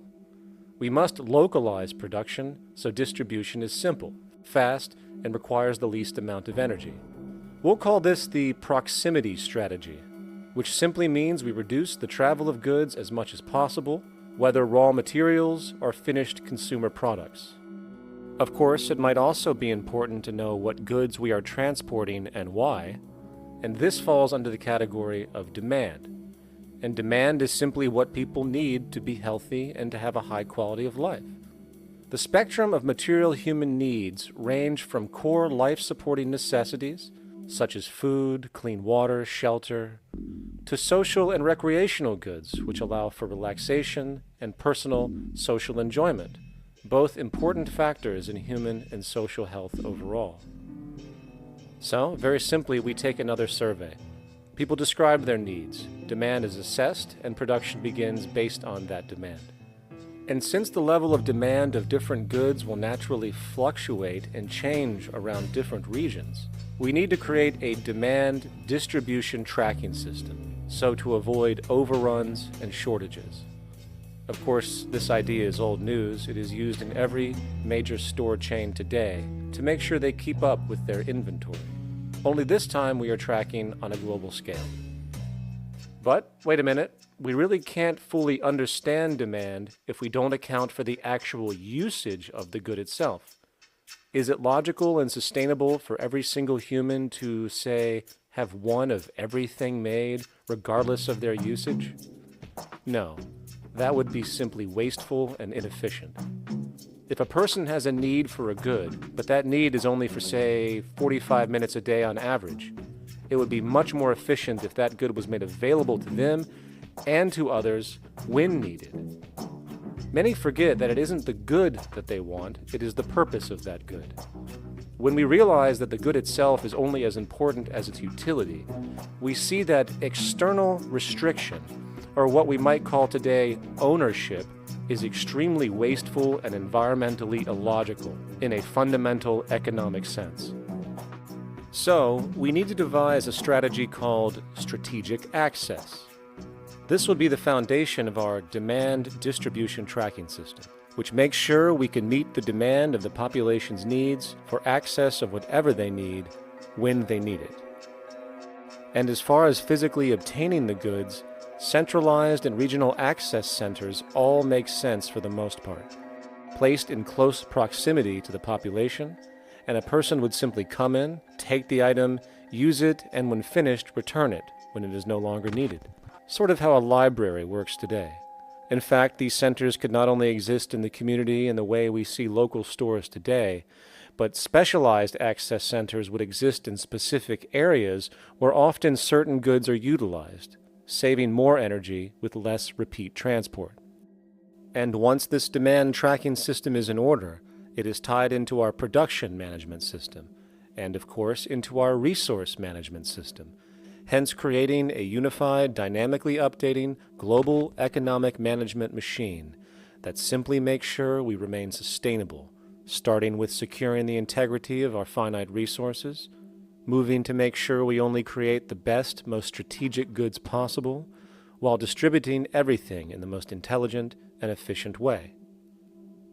And the unique result of this preservation-based approach, which is intuitively counter to many, is that this logical, ground-up, empirical process of preservation and efficiency, which can only define true human sustainability on this planet, would likely enable something never before seen in human history. Access abundance, not just for a percentage of the global population, but the entire civilization. This economic model, as was just generalized, this responsible systems approach to total Earth resource management and processes, designed again to do nothing less than take care of humanity as a whole in the most efficient and sustainable way, could be termed a resource-based economy. The idea was defined in the 1970s by structural engineer Jacques Fresco. He understood back then that society was on a collision course with nature and itself, unsustainable on every level. And if things didn't change, we would destroy ourselves one way or another. Are all these things you're saying, Jacques, could they be built with what we know today, or are some of these things, are you guessing based on what we know today? No. All of these things can be built with what we know today. It would take 10 years to change the surface of the Earth, to rebuild the world into a second Garden of Eden. The choice lies with you. the stupidity of a nuclear arms race, the development of weapons, trying to solve your problems politically by electing this political party or that political party, that all politics is immersed in corruption. Let me say it again. Communism, socialism, fascism, the Democrats, the liberals, we want to absorb human beings. All organizations that believe in a better life for man, there are no Negro problems or Polish problems or Jewish problems or Greek problems or women's problems. They're human problems. I'm not afraid of anybody. I don't work for anyone. No one can discharge me. I have no boss. I am afraid to live in the society we live in today. Our society cannot be maintained by this type of incompetency. It was great, the free enterprise system, about 35 years ago. That was the last of its usefulness. Now we've got to change our way of thinking or perish. The horror movies of the future will be our society, the way it didn't work. And politics would be part of a horror movie. Lots of people today use the term cold science because they're analytical. And they don't even know what analytical means. Science means closer approximations of the way the world really works. So it's telling the truth, is what it is. A scientist doesn't try to get along with people. They tell them what their findings are. They have to question all things. And if some scientist comes up with an experiment that shows certain materials have certain strength, other scientists have to be able to duplicate that experiment and come up with the same results. Even if a scientist feels that an airplane wing, due to mathematics or calculations, can hold up a given amount of weight, they still pile sandbags on it to see when it breaks. And they say, you know, my calculations are right, or they're not correct. I love that system because it's free of bias and free of thinking that math can solve all the problems. You have to put your math to test also. I think that every system that can be put to test should be put to test, and that all decisions should be based upon research. A resource-based economy is simply the scientific method applied to social concern, an approach utterly absent in the world today. Society is a technical invention, and the most efficient methods of optimized human health, physical production, distribution, city infrastructure, and the like reside in the field of science and technology, not politics or monetary economics. It operates in the same systematic way as, say, an airplane, and there is no Republican or liberal way to build an airplane. Likewise, nature itself is the physical referent we use to prove our science, and it is a set system, emerging only from our increased understanding of it. In fact, it has no regard for what you subjectively think or believe to be true. Rather, it gives you an option. You can learn and fall in line with its natural laws and conduct yourself accordingly, invariably creating good health and sustainability, or you can go against the current to no avail. It doesn't matter how much you believe you can just stand up right now and walk on the wall next to you. The law of gravity will not allow it. If you do not eat, you will die. If you are not touched as an infant, you will die. As harsh as it may sound, nature is a dictatorship, and we can either listen to it and come in harmony with it, or suffer the inevitable adverse consequences. So, a resource-based economy is nothing more than a set of proven, life-supporting understandings where all decisions are based upon optimized human and environmental sustainability. It takes into account the empirical life ground, which every human being shares as a need, regardless, again, of their political or religious philosophy. There is no cultural relativism to this approach. It isn't a matter of opinion. Human needs are human needs, and having access to the necessities of life, such as clean air, nutritious food, and clean water, along with a positively reinforcing, stable, nurturing, and non-violent environment, is demanded for our mental and physical health, our evolutionary fitness, and hence the species' survival itself. A resource-based economy would be based upon available resources. You can't just bring a lot of people to an island or build a city of 50,000 people without having access to the necessities of life. So When I use the term a comprehensive systems approach, I'm talking about doing an inventory of the area first and determining what that area can supply, not just architectural approach, not just design approach, but design must be based on all of the requirements to enhance human life.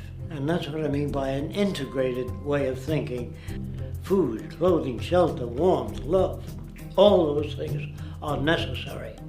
If you deprive people of any of them, you have a lesser human being, less capable of functioning.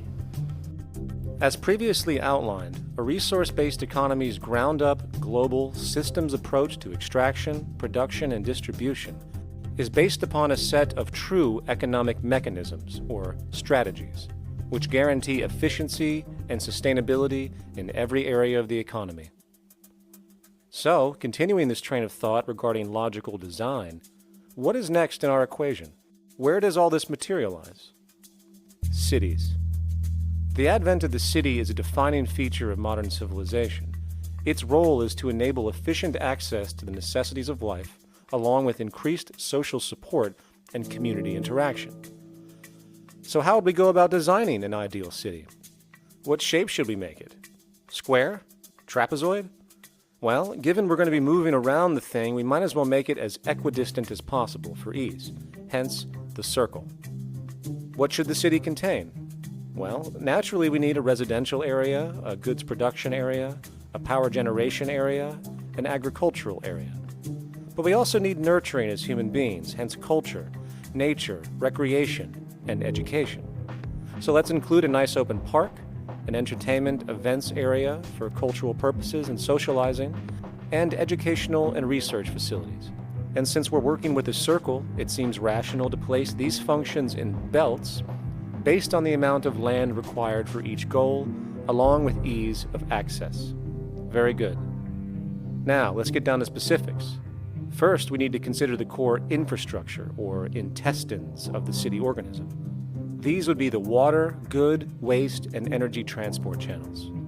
Just as we have water and sewage systems under our cities today, we would extend this channeling concept to integrate waste recycling and delivery itself. No more mailmen or garbage men. It is built right in. We could even use automated pneumatic tubes and similar technologies. Same goes for transport. It needs to be integrated and strategically designed to reduce or even remove the need for wasteful, independent automobiles. Electric trams, conveyors, transveyors, and maglevs, which can take you virtually anywhere in the city, even up and down, along with connecting you to other cities as well. And of course, in the event an automobile is required, it is automated by satellite for safety and integrity. In fact, this automation technology is in working order right now. Automobile accidents kill about 1.2 million people every single year, injuring about 50 million. This is absurd and doesn't have to occur. Between efficient city design and automated driverless cars, this death toll can be virtually eliminated. Agriculture. Today, through our haphazard, cost-cutting industrial methods, using pesticides, excessive fertilizers, and other means, we have successfully destroyed much of the arable land on this planet, not to mention also extensively poisoning our bodies. In fact, industrial and agricultural chemical toxins now show up in virtually every human being tested, including infants. Fortunately, there is a glaring alternative: the soilless mediums of hydroponics and aeroponics, which also reduce nutrient and water requirements by up to 75% of our current usage.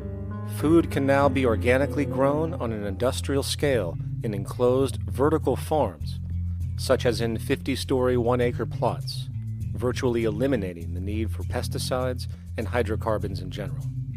This is the future of industrial food cultivation, efficient, clean, and abundant.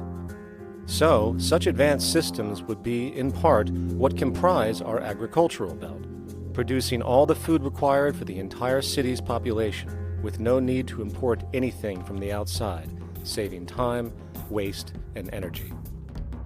And speaking of energy, the energy belt would work in a systems approach to extract electricity from our abundant renewable mediums, specifically wind, solar, geothermal, and heat differentials, and if near water potentials, tidal and wave power. To avoid intermittency and make sure a positive net energy return occurs, these mediums would operate in an integrated system, powering each other when needed, while storing excessive energy to large supercapacitors under the ground, so nothing can go to waste. And not only does the city power itself, particular structures will also power independently and generate electricity through photovoltaic paints, structural pressure transducers, the thermocouple effect, and other current but underutilized technologies. But of course, this begs the question, how does this technology and goods in general get created in the first place? This brings us to production. The industrial belt, apart from having hospitals and the like, would be the hub of factory production. Completely localized overall, it would of course obtain raw materials by way of the global resource management system just discussed, with demand being generated by the population of the city itself. As far as the mechanics of production, we need to discuss a new, powerful phenomenon which was sparked very recently in human history and is on pace to changing everything.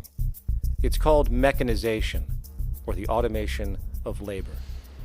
Well, if you look around you, you'll notice that almost everything that we use today is built automatically.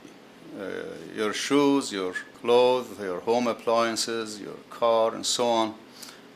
They are all built by machines in an automatic way. Can we say that the society has not been influenced by these major technological advancements? Of course not. These systems really dictate new structures and new needs, and they make a lot of other things obsolete. So we've been going up in the development and use of technology in an exponential way. So definitely automation is going to continue. You cannot stop technologies that just make sense. Labor automation through technology is at the bottom of every major social transformation in human history. From the agricultural revolution and the invention of the plow, to the industrial revolution and the invention of the powered machine, to the information age we live in now through essentially the invention of advanced electronics and computers. And with regard to advanced production methods today, mechanization is now evolving on its own, moving away from the traditional method of assembling component parts into a configuration into an advanced method of creating entire products in one single process. Like most engineers, I'm fascinated by biology because it's so full of examples of extraordinary pieces of engineering. And absolutely, what biology is the study of things that copy themselves. Of course, that's good a definition of life as we've got. Again, as an engineer, I've always been intrigued by the idea of machines that would copy themselves. RepRap is a three-dimensional printer. That's to say, it's a printer that you plug into a computer, and instead of making two-dimensional sheets of paper with patterns on, it makes real, physical, three-dimensional objects. Now, there's nothing new about that. 3D printers have been around for about 30 years. Big thing about RepRap is that it prints most of its own parts.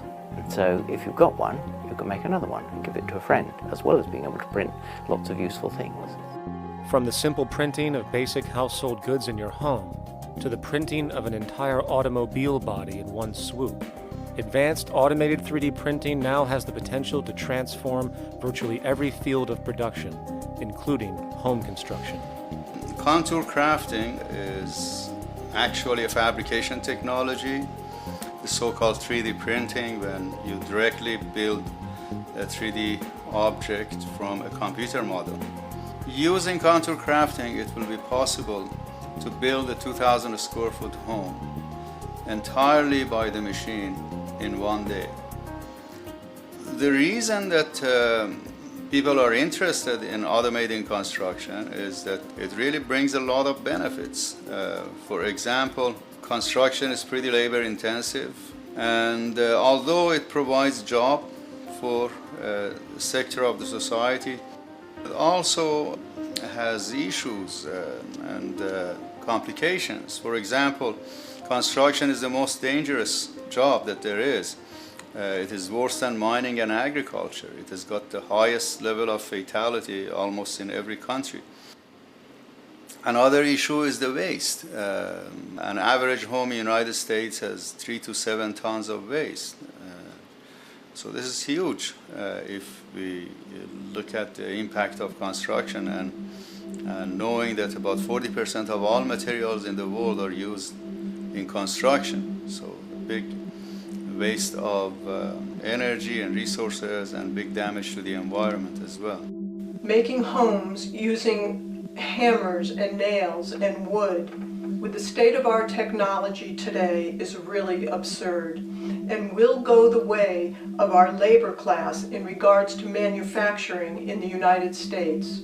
Recently, there was a study by economist David Autor of MIT that states that our middle class is obsolete and being replaced by automation. Quite simply, mechanization is more productive, efficient, and sustainable than human labor in virtually every sector of the economy today. Machines do not need vacations, breaks, insurance, pensions, and they can work 24 hours a day every day. The output potential and accuracy compared to human labor is unmatched. The bottom line, repetitive human labor is becoming obsolete and impractical across the world, and the unemployment you see around you today is fundamentally the result of this evolution of efficiency in technology. For years, market economists have dismissed this growing pattern, which could be called technological unemployment, because of the fact that new sectors always seem to emerge to reabsorb the displaced workers. Today, the service sector is the only real hub left and currently employs over 80% of the American workforce, with most industrialized countries maintaining a similar proportion. However, this sector is now being challenged increasingly by automated kiosks, automated restaurants, and even automated stores. Economists today are finally acknowledging what they have been denying for years. Not only is technological unemployment exacerbating the current labor crisis we see across the world due to the global economic downturn, but the more the recession deepens, the faster the industries are mechanizing. The catch, which is not realized, is that the faster they mechanize to save money, the more they displace people, the more they reduce public purchasing power. This means that while the corporation can produce everything more cheaply, fewer and fewer people will actually have money to buy anything, regardless of how cheap they become. The bottom line is that the labor for income game is slowly coming to an end. In fact, if you take a moment to reflect on the jobs which are in existence today, which automation could take over right now if applied, 75% of the global workforce could be replaced by mechanization tomorrow. And this is why, in a resource-based economy, there is no monetary market system, no money at all, for there is no need. A resource-based economy recognizes the efficiency of mechanization and accepts it for what it offers. It doesn't fight it like we do today. Why? Because it is irresponsible not to, given any interest in efficiency and sustainability. And this brings us back to our city system. In the center is the central dome, which not only houses the educational facilities and transportation hub, it also hosts the mainframe that runs the city's technical operations. The city is, in fact, one big automated machine. It has sensors in all technical belts to track the progress of agriculture, energy gathering, production, distribution, and the like. Now, would people be needed to oversee these operations in the event of a malfunction or the like? Most probably yes, but that number would decrease over time as improvements continue. However, as of today, maybe 3% of the city population would be needed for this job when you break it down. And I can assure you that in an economic system which is actually designed to take care of you and secure your well-being, without you having to submit to a private dictatorship on a daily basis, usually to a job that is either technically unnecessary or socially pointless, while often struggling with debt that doesn't exist just to make ends meet. I guarantee you people will volunteer their time left and right to maintain and improve a system that actually takes care of them. And coupled with this issue of incentive comes the common assumption that if there isn't some external pressure for one to work for a living, people will just sit around, do nothing, and turn into fat, lazy blobs. This is nonsense. The labor system we have today is in fact the generator of laziness, not a resolver of it.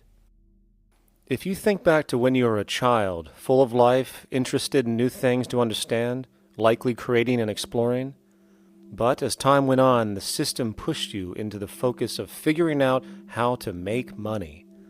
And from early education to study at a university, you are narrowed, only to emerge as a creature which serves as a cog in a wheel in a model that sends all the fruits to the upper 1%. Scientific studies have now shown that people are, in fact, not motivated by monetary reward when it comes to ingenuity and creation. The creation itself is the reward.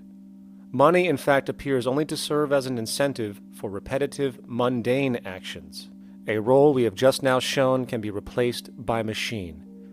So when it comes to innovation, the actual use of the human mind, the monetary incentive has proven to be a hindrance, interfering and detracting from creative thought. And this might explain why Nikola Tesla, the Wright brothers, and other inventors who contributed massively to our current world never showed a monetary incentive to do so. Money is, in fact, a false incentive and causes 100 times more distortion than it does contribution. Good morning, class. Please settle down. The first thing I would like to do is go around the room and ask what everyone would like to be when they grow up. Who'd like to go first? Okay, how about you, Sarah? When I grow up, I want to work at McDonald's like my mom. Oh, family tradition, eh? How about you, Linda? When I grow up, I'm going to be a prostitute on the streets of New York City. Oh, glamour girl, huh? Very ambitious. How about you, Tommy? When I grow up, I'm going to be a rich, elitist businessman who works on Wall Street and profits off of the collapse of foreign economies. Enterprising, and great to see some multicultural interest. As stated before, a resource-based economy applies the scientific method to social concern, and this isn't limited to simply technical efficiency. It also has the consideration of human and social well-being directly and what comprises it. What good is a social system if, in the end, it doesn't produce happiness and peaceful coexistence? So it is important to point out that with the removal of the money system and the necessities of life provided, we would see a global reduction in crime by about 95% almost immediately, for there is nothing to steal, embezzle, scam, or the like. 95% of all people in prisons today are there due to some monetary-related crime or drug abuse, and drug abuse is a disorder, not a crime. So what about the other 5%, the truly violent, often seeming to some as being violent for the sake of being violent? Are they just evil people? The reason that I frankly think it's a waste of time to engage in moral value judgments about people's violence is because it doesn't advance by one iota our understanding of either the causes or the prevention of the violent behavior. People sometimes ask if I believe in forgiving criminals. My answer to that is, no, I don't believe in forgiveness any more than I believe in condemnation. It's only if we as a society can take the same attitude of treating violence as a problem in public health and preventive medicine rather than as a moral evil. It's only when we make that change in our own attitudes and assumptions and values that we will actually succeed in reducing the level of violence rather than stimulating it, which is what we do now. The more justice you seek, the more hurt you become, because there's no such thing as justice. There is whatever there is out there. That's it. In other words, if people are conditioned to be racist and bigots, if they're brought up in an environment that advocates that, why do you blame the person for it? They're a victim of a subculture. Therefore, they have to be helped. The point is, we have to redesign the environment that produces aberrant behavior, That's the problem, not putting a person in jail.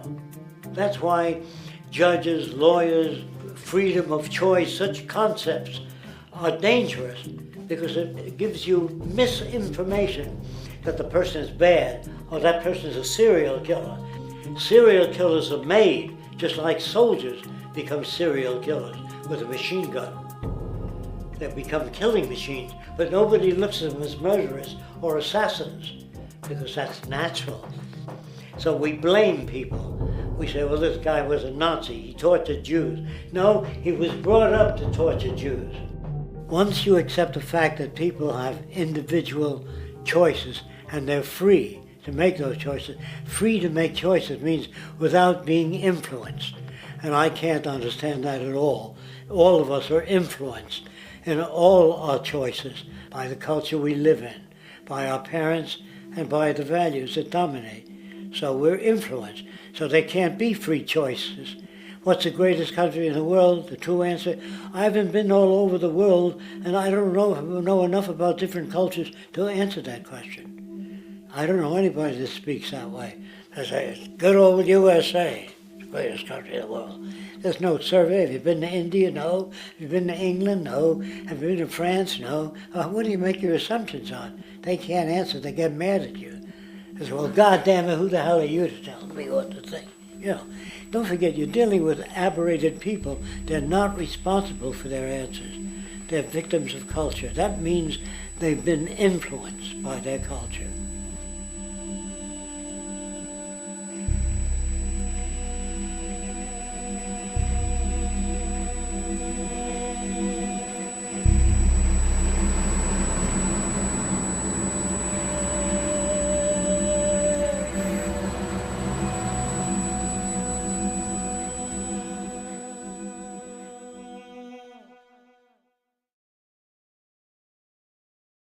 When we consider a resource-based economy, there are often a number of arguments that tend to come up with regard to the efficiency. Now hold on just a minute. Yes?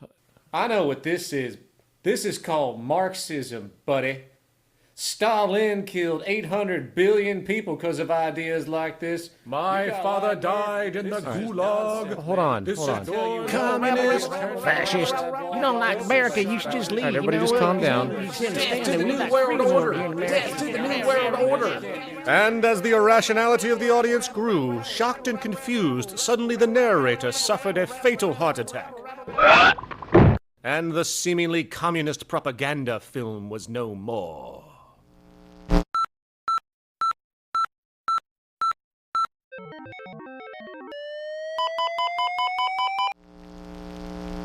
You know, I've said that sort of thing to people in think tank type of situations, and you know, these Club of Rome types and so forth.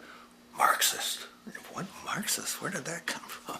You know, they got this icon they hold on to as their holy grail, and it's such an easy one. You know, people ask if I'm a socialist or a communist or a capitalist, and I say I'm none of the above. And why do you think that those are the only options?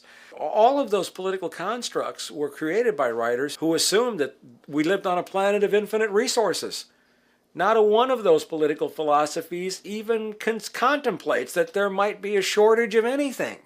I believe that communism, socialism, free enterprise, fascism are part of social evolution, that you can't take a giant step from one culture to another, but they're in-between systems. Before there's any ism, we've got a life ground, and the life ground is, as I just described most easily, it's all the conditions required to take your next breath, and that involves the air you breathe, the water you get, the safety you have, the education you can access, all these things that we share and use and that no life in any culture can do without. So we've got to reset down to the life ground, and the life ground is no longer any ism.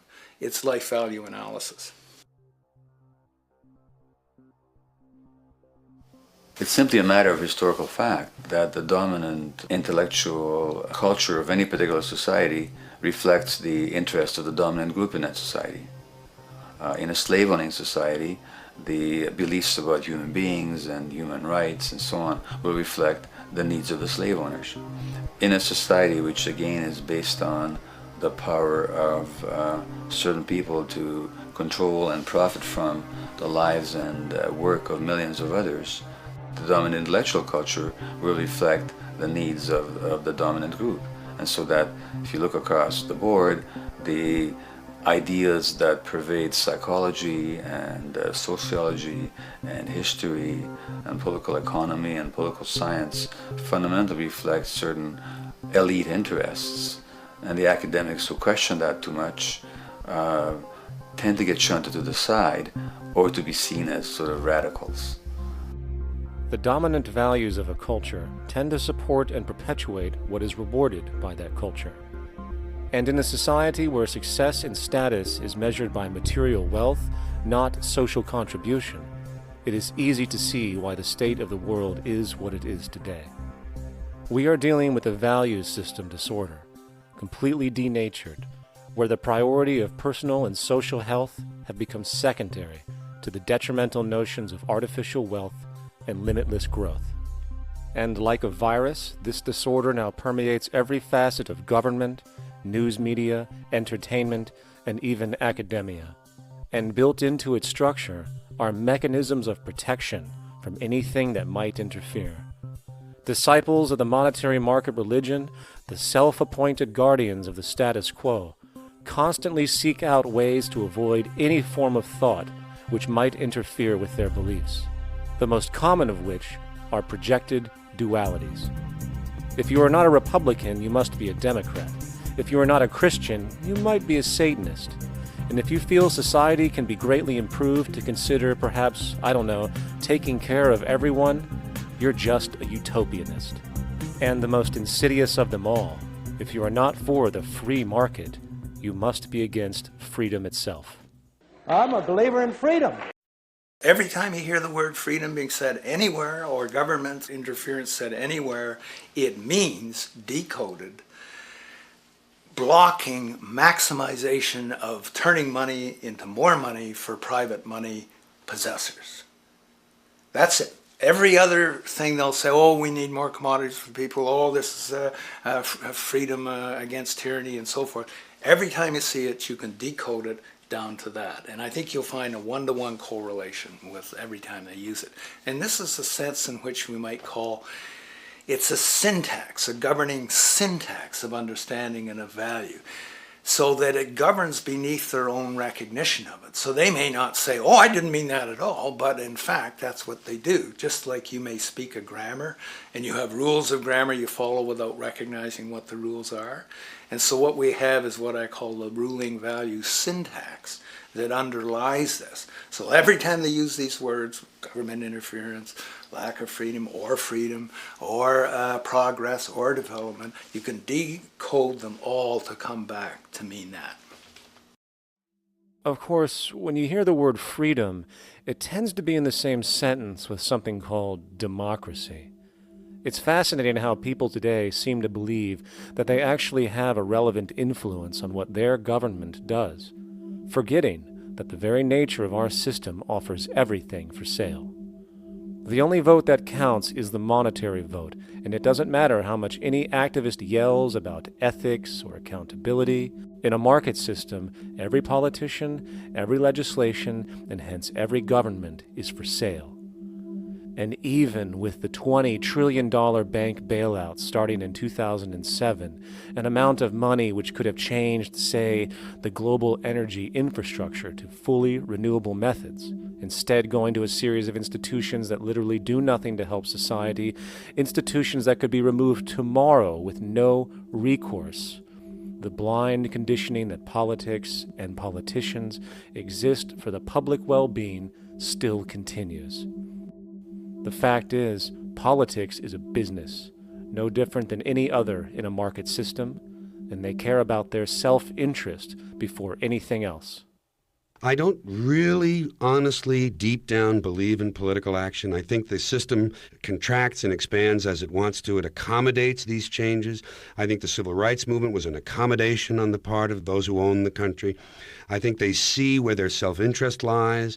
They see a certain amount of freedom seems good, an illusion of liberty. Give these people a voting day every year so that they'll have the illusion of meaningless choice. Meaningless choice that we go like slaves and say, "Oh, I voted." The limits of debate in this country are established before the debate even begins, and everyone else is marginalized. They're made to seem either to be communists or some sort of disloyal person. A kook, there's a word. And now it's conspiracy. Say, they've made that something that should not be even entertained for a minute, that powerful people might get together and have a plan. Doesn't happen. You're a kook. You're a conspiracy buff. And of all the mechanisms of defense of this system, there are two that repeatedly come up. The first is this idea that the system has been the cause of the material progress we have seen on this planet. Well, no. There are basically two root causes which have created the increased so-called wealth and population growth we see today. One, the exponential advancement of production technology, hence scientific ingenuity. And two, the initial discovery of abundant hydrocarbon energy, which is currently the foundation of the entire socioeconomic system. The free market, capitalist, monetary market system, whatever you want to call it, has done nothing but ride the wave of these advents with a distorted incentive system and a haphazard, grossly unequal method of utilizing and distributing those fruits. The second defense is a belligerent social bias generated from years of propaganda, which sees any other social system as a route to so-called tyranny, with various name droppings of Stalin, Mao, Hitler, and the death tolls they generated. Well, as despotic as these men might have been, along with the societal approaches they perpetuated, when it comes to the game of death, when it comes to the systematic daily mass murder of human beings, nothing in history compares to what we have today. Famines throughout at least the last century of our history have not been caused by a lack of food. They've been caused by relative poverty. The economic resources were so inequitably distributed that the poor simply didn't have enough money with which to buy the food that would have been available if they could have afforded to pay for it. That would be an example of structural violence. Another example, in Africa and some other areas, but I'll particularly focus on Africa, tens of millions of people are dying of AIDS. Why are they dying? It's not because we don't know how to treat AIDS. We have, millions of people in the wealthy countries are getting along remarkably well because they have the medicines that will treat it. The people in Africa who are dying of AIDS are not dying because of the HIV virus. They're dying because they don't have the money with which to pay for the drugs that would keep them alive. Gandhi saw this. He said the deadliest form of violence is poverty. And that's absolutely right. Poverty kills far more people than all the wars in history, more people than all the murderers in history, more than all the suicides in history. Not only does structural violence kill more people than all the behavioral violence put together, structural violence is also the main cause of behavioral violence.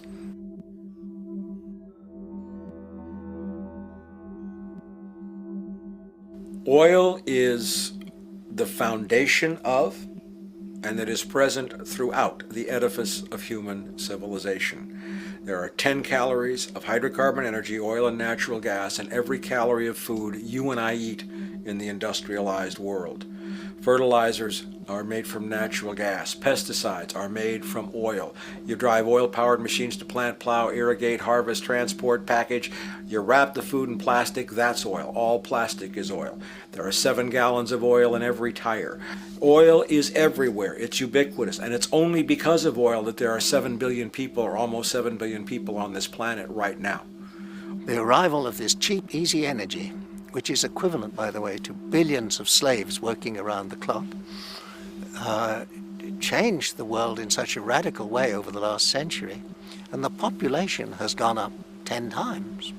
But by 2050, oil supply is able to support less than half the present world's population in their present way of life.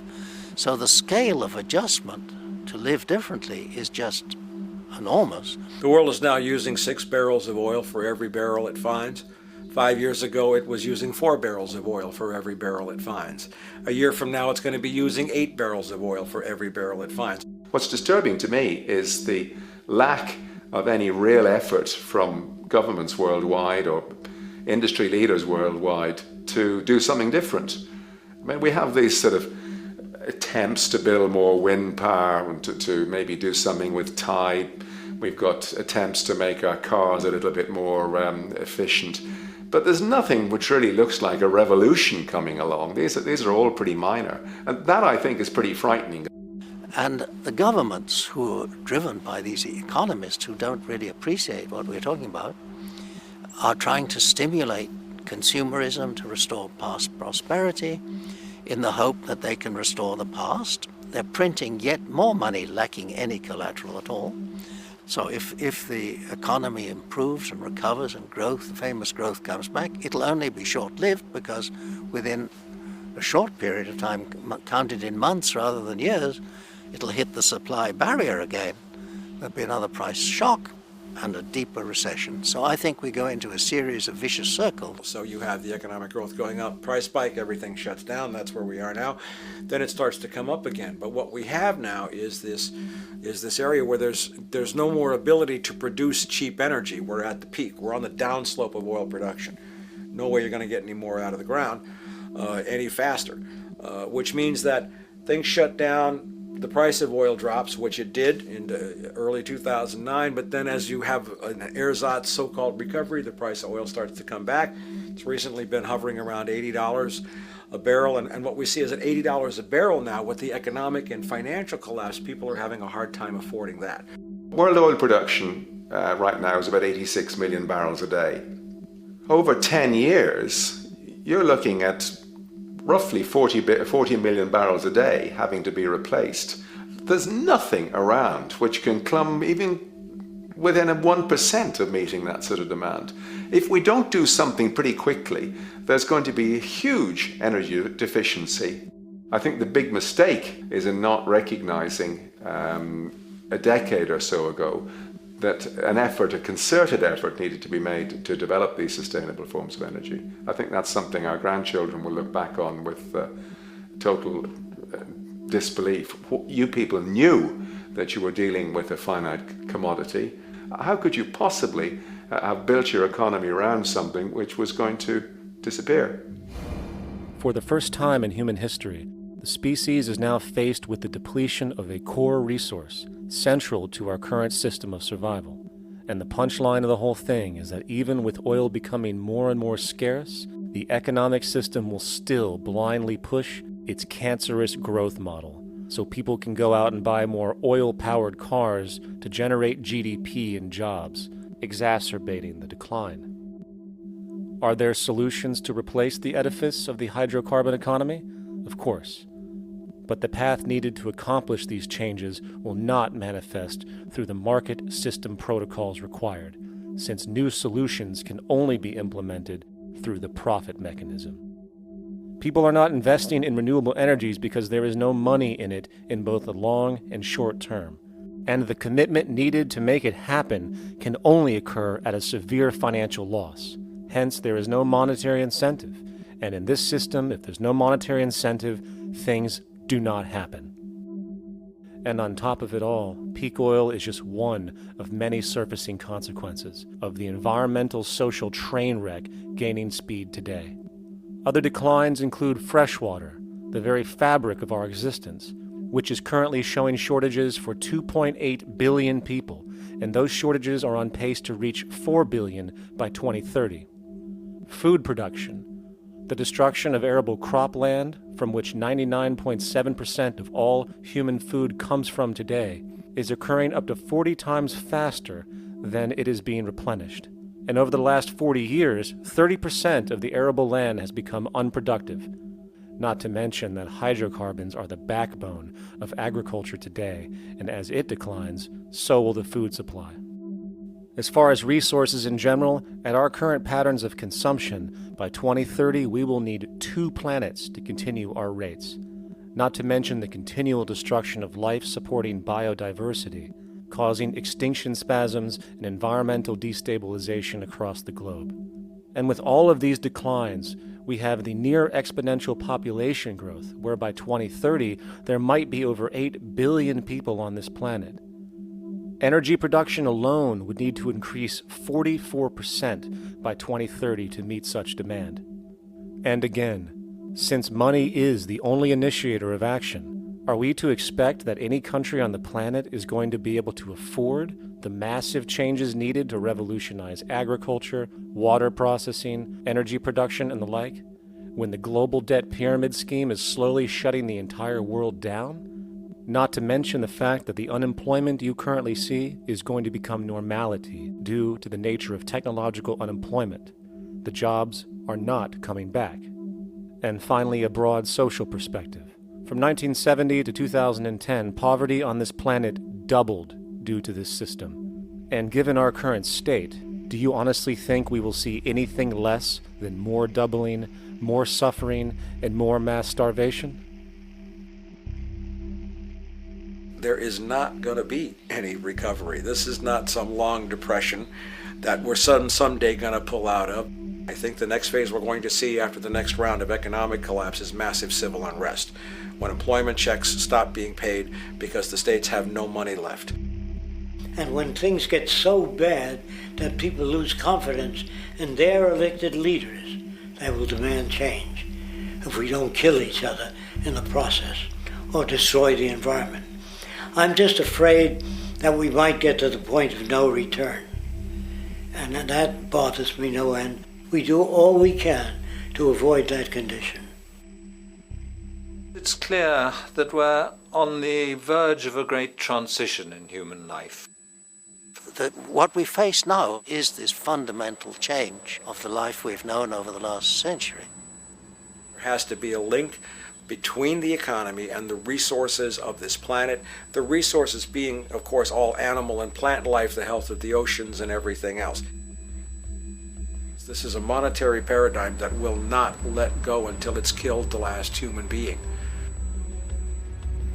The in-group will do all it can to stay in power. And that's what you got to keep in mind. They'll use the Army and Navy and lies or whatever they have to use to keep in power. They're not about to give it up because they don't know of any other system that will perpetuate their kind.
a straight and stronger course to the corner of your life.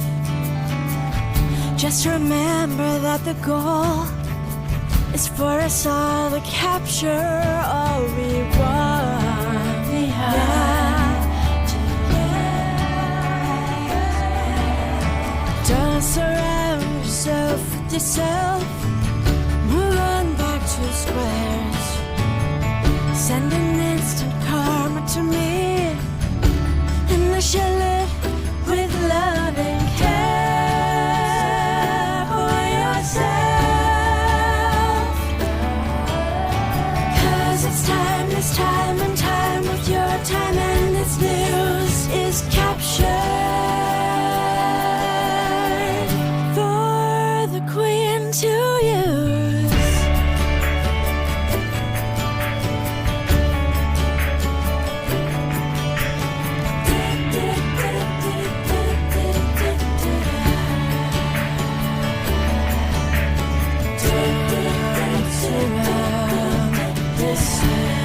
With yourself, dance around yourself.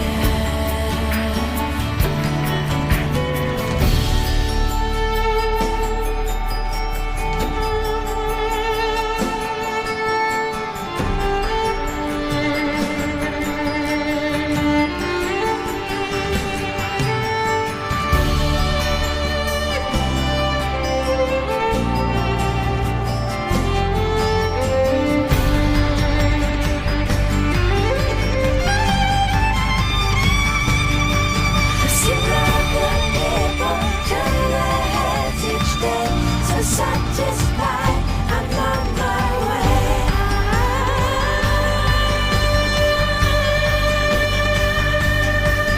See all the people turn their heads each day. So satisfied, I'm on my way.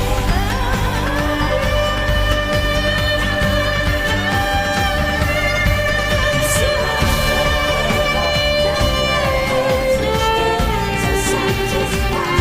the people turn their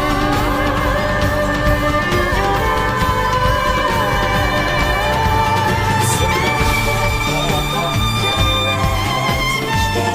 So satisfied.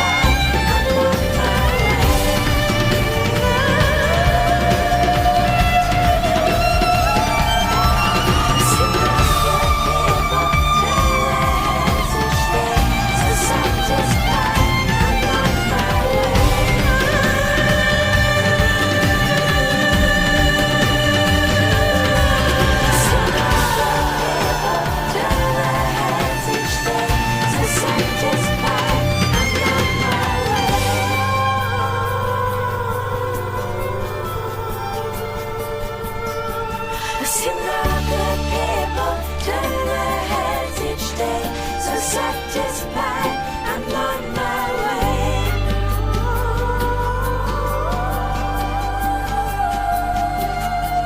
See the good people turn their heads each day.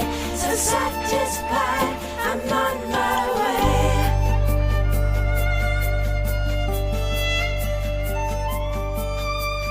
See the good people turn their heads each day. So satisfied, I'm on my